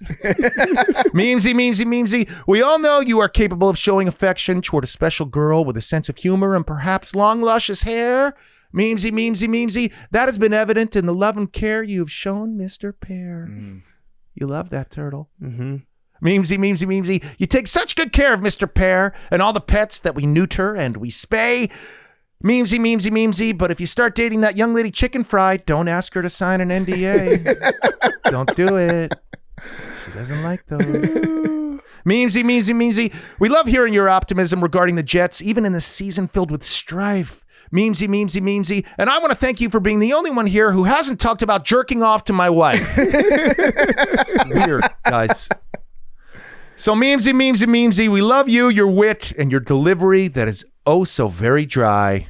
Memesy, you will always be, pardon my takes, number one turtle guy. Yeah. Love it. That's great, Jerry. That was A beautiful incredible. poem. You're the best, Jerry. So You're the best. Me and Big Cat need to have some discussions offline. So Yeah. put a pin in it. We'll circle back. You've given us a lot to think about. Yeah.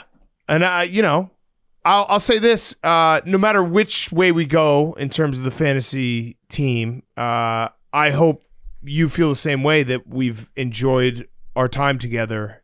And I look back at it and think of nothing but positives. Tell me to grab my playbook and go see Coach? No. But I just want you to know that there's no hard feelings when it comes to fantasy football. I business. got to thank my friends Richard and Ryan who helped me write that poem. They're huge The AWLs. Sony exec?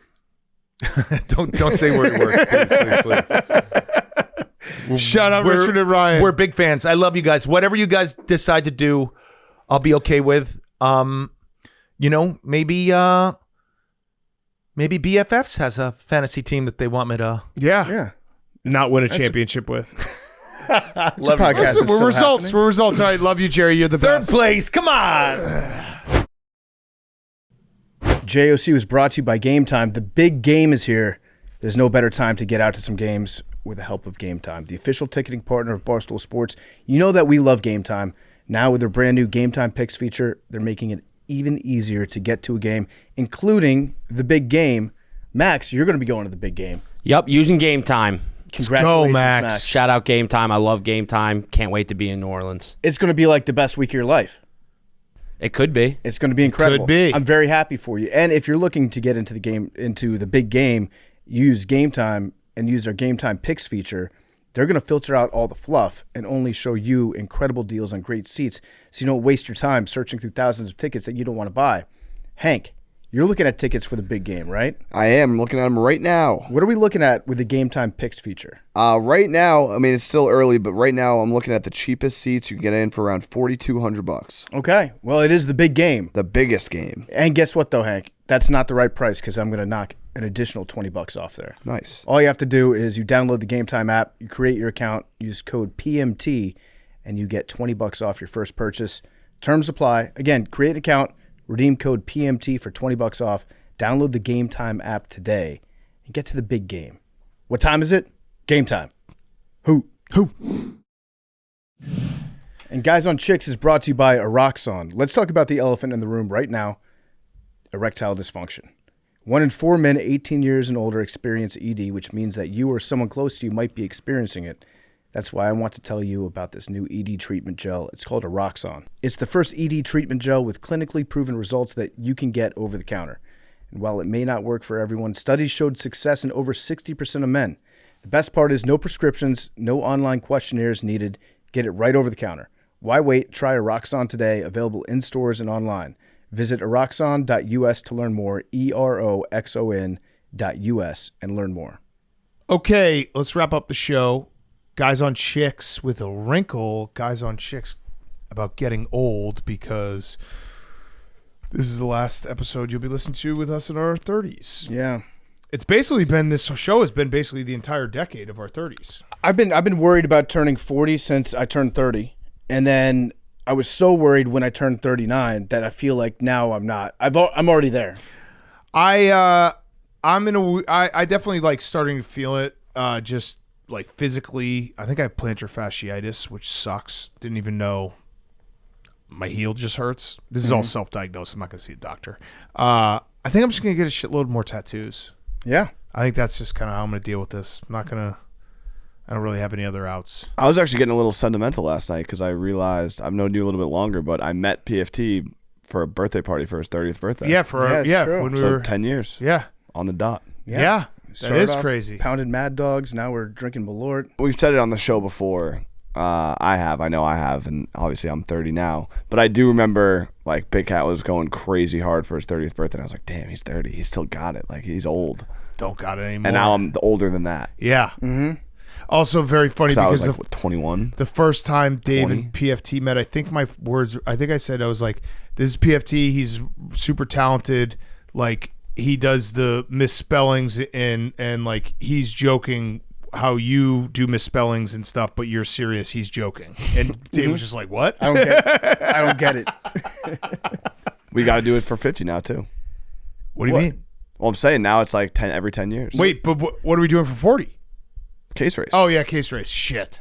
I've been We're taping this right before the case I've race. been pre-hungover for the case race since Monday. Oh, me too. The anxiety going into it. I get real bad anxiety when I'm hungover. Very, very bad. Yeah. Crippling now. I used to be able to, until I was 34, wake up the next day, feel okay. Now it's like I have that hangover anxiety, but I had it on Monday for getting drunk on Tuesday night. I'm just happy the whole squad's in it. So Max, Hank, PFT, myself. You can watch the Yak case race on Friday. It will be out, but we're taping it after we do this. And yeah, I'm miserable already about just thinking about it. Although I did find out I have a steam shower. Been living in my house for a year and a half. Just figured this out. That's pretty cool. Pretty cool. So I'm gonna steam it up tomorrow morning. I'm gonna hit the sauna. Yeah. It's gonna be great. I pressed the buttons. I was like, does this do anything? And then steam just started coming out of my shower. I got a question for you guys. This is the richest shit ever. I'm sorry. I'm You're sorry. just like, I have this sick feature in my house. I didn't know for a year and a half. I got a glory hole. I got in my a shower. worse one when I moved into my house. My wife was like, "Do you like our house? Like any complaints? Like I wish there was another bathroom on the first floor." And she's like, "Two's not enough." And I was like, "Where's the second?" She's like, "You idiot." When I moved in, I was like, "Yeah, what's this hole in my wall in the shower for?" I just found out last week. You can come through that. It's pretty good. I got a question for the young kids on the show. So the booth, not you, Hank. You're old. What is over the hill? Is over the hill 40 or is it 50? Or is it 30 now that the internet, like everybody online is under the age of 20? I thought I was about to go over the hill. 30 was the energy shift. 30 was like, I'm old now. It's impossible to even, go through the motions as I did because I've, been going through what feels like the same motion since I was, 18, 19. Once you hit 30, it's like I should be doing something else. Like I'm over the hill. Yeah. But I remember when I was growing up, like I think 40 was over the hill. And then It's golf. I thought 50 might have been over the hill. But I think now 40, at least, maybe 30. I think because I've thought about this way too much, and it's probably bad. You having kids changes things, though. Yeah. Oh yeah, for sure. I'm like actually providing and I have 3 things that are gonna be my future. So it definitely changed my perspective. But I've been thinking about it because I obviously get in my own head where I'm like, someday people are just gonna stop listening to us, but I love doing the show. I want to do it forever. I think what I've come to grips with is PFT. You can follow me here. I think we still got it for about 4 or 5 years. Then I think it's going to be a tough couple years where people just shit on us. And then I think in our late 40s, we're going to get funny again by saying stupid shit and forgetting it. And people are like, but man, they're so funny because they're so old and dumb. We're going to speed run the Lee Corso arc. Yeah, right. I think that will be our late 40s. And also, I get in my own head. Like, we obviously have listeners of all ages, and I appreciate all of them, but it is crazy to think about. Like, we've been doing this for so long. Like, people have just gotten older with us. I think one thing that we forget sometimes is when we started doing the show, it wasn't just people that were younger than us that listen. Yeah, right. There's a lot of people that are older but than us. they also that listen. all, like, if you were 25 when you started listening to this, you're 34 now. Yeah. You know what I mean? Like, that's a little comforting. Like, people have grown up with us. I just like the idea of a 70-year-old out there when we turned 45 listening and be like, these guys are so out of touch. Yeah.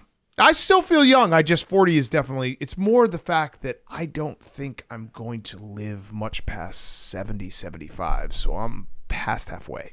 That's, I guess, what That's what's fucking me up. over the hill means. That's what's fucking me up. Yeah. Where it's like I do the math and I'm like, oh, I'm on the 11th hole. Can Shit. somebody that's where I'm getting a little fucked up. Can someone explain to me, give me something to look for. What are some things that you get better at after you turn 40? I think the number one thing is giving less of a fuck. that's the number one thing with age that is so much better. Where it's like I Start don't dressing better. but it's like I don't care. Yeah, I got good kids. point. I got a good life. I don't give a fuck. Playing bingo. Okay, That's a good one. thanks, Max. We're gonna get a young Wait, kid what'd in you here. say, Memes? Don't you guys have to get your finger up your ass now? Yeah, Memes I think- actually like so. is rooting for us to die. It's crazy. No. I think, He is. I think that, the prostate check. Yeah. I think they got technology down now where they can just do like a laser. Stick a laser up your ass? I think they just shoot a laser at your body and they're like, you're good or you're bad. I also I'm old think school. that the 9 is worse than the actual, like, turning 29, turning 39. Yes, yeah, is that's what I'm worse than saying.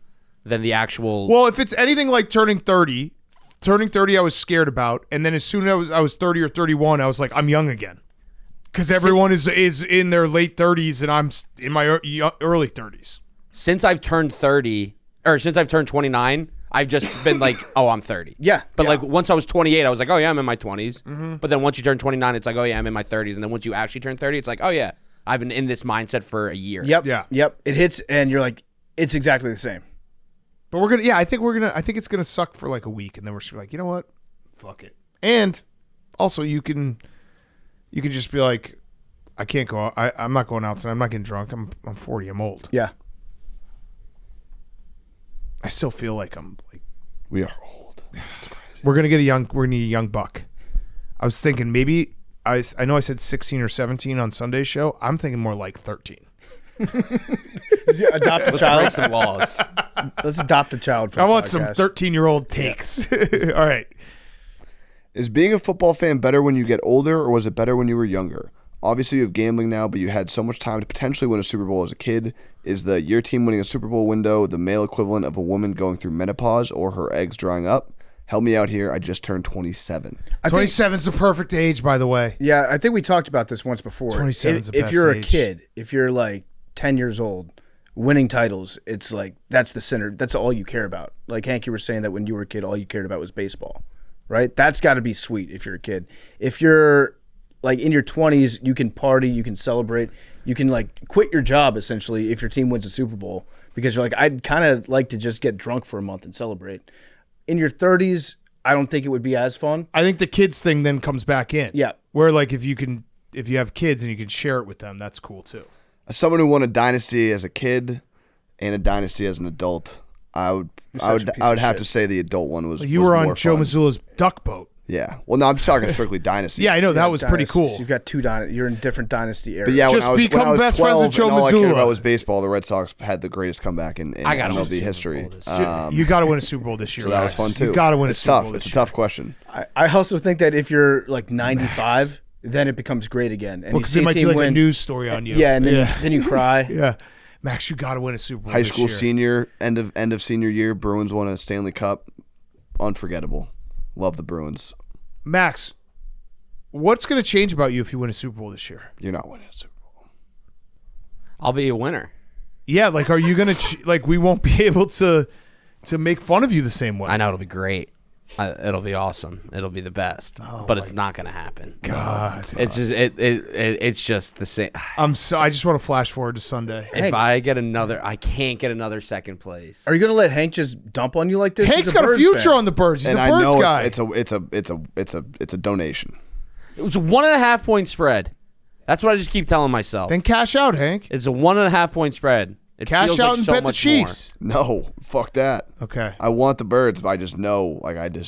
Max, I know you've daydreamed about what's going to happen after the Super Bowl if you win and how happy you're going to be. Have you thought about the place you would be at if you lose? Yeah, I'm very familiar with that place. That's the thing. Mm-hmm. It's not like it's going to be something that I can't imagine. I'm there. I'm there like every 18 months. Mm-hmm. So yes, I have thought about it, and I know exactly what it's going to feel like, and it's not going to be good. Mm-hmm. Okay.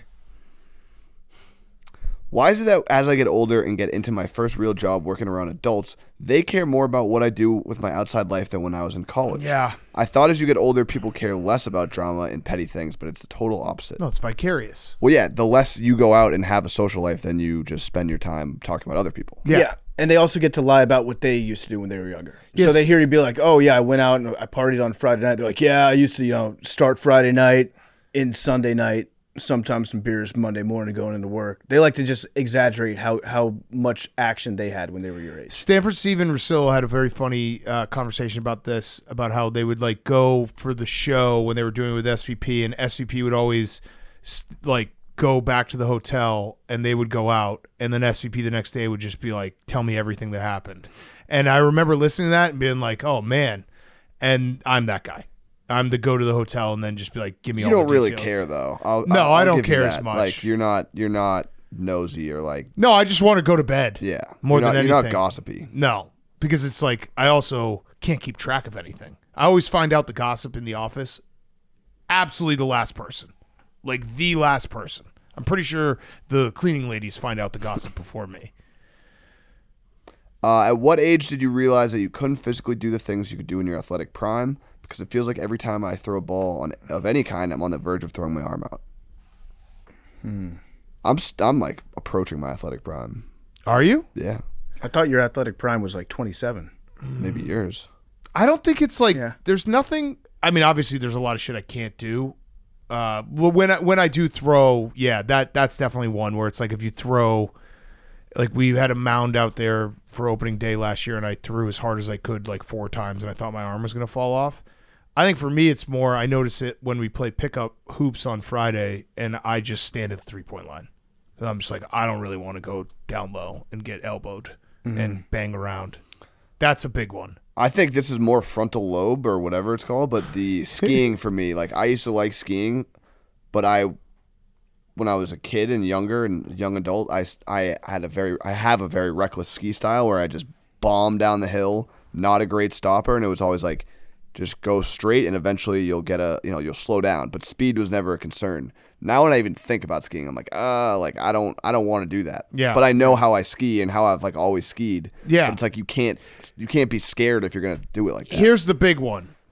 The big part of getting old I've noticed for athletic stuff is you're just way more conscious of getting injured. Yeah. And you're scared. Yeah, that's what you're explaining right now. Like I am so scared of getting injured because an injury at 40 versus an injury at 25 is so vastly different. Yeah, so it's at this age you collect injuries. So if you get injured, that's going to be something that you deal with for pretty much the rest of your life. Yeah. Where you break a leg and you're like, well, now my leg is never going to work the same ever. Whereas if you get injured when you're 25, yeah, give me a month, I'll be back. I still hold out hope that someday I'm just gonna, when I'm like not working as much, maybe like start doing yoga and just get like just really flexible. Yoga's fucking impossible. Yeah, so the real answer, I want to go to that stretch lab place. Have you gone? Yeah. Wait.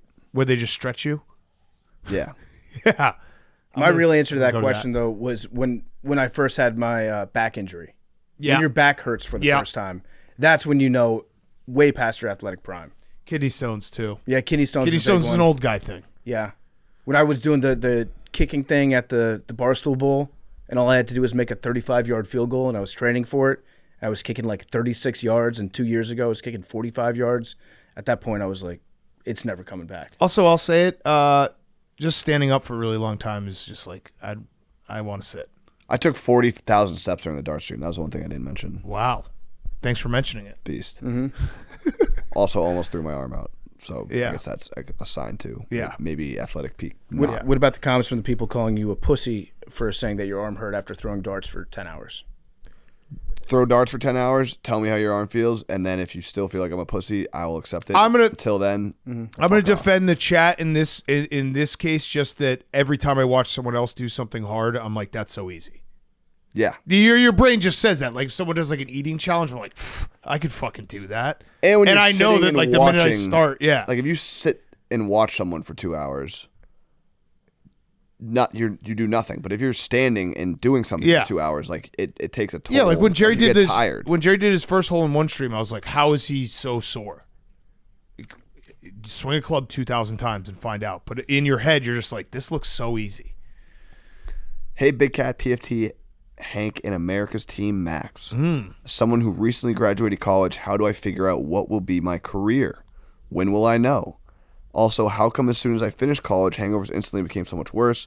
Thanks for all that you guys do. I'd love to throw my hat in the ring for your next intern. Looks like he wants a career. Yeah. Get ready, buddy, because the hangovers are going to get way Should have hit worse. us up 5 years ago before you entered college. Yeah. I mean, I think that's a very personal question depending on who you are. Like, how will you know when your job is the one that you want?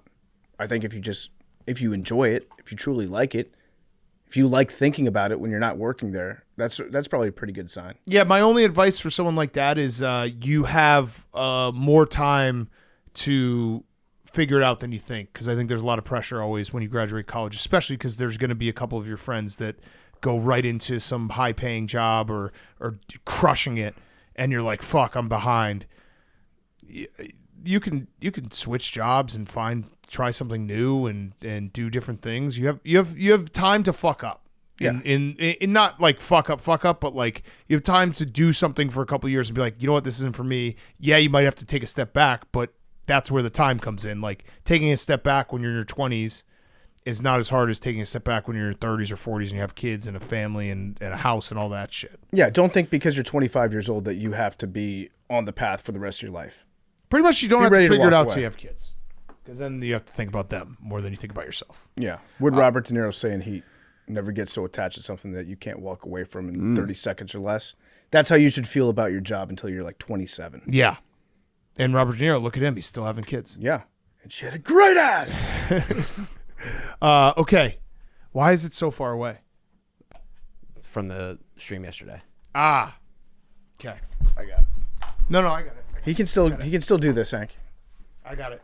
Yeah, you trying to fucking That was an get me old out? man move. Yeah, let me get that for you, sir. All right. Numbers. 3. 11. 99 pug. 40. 92. What'd you guess last time, Matt, Memes? 3. No. You guessed something else. No, I guess 3. Was it 11? Who guessed 11? I always guess 11. 59 for the Super Bowl. 44. Take your time.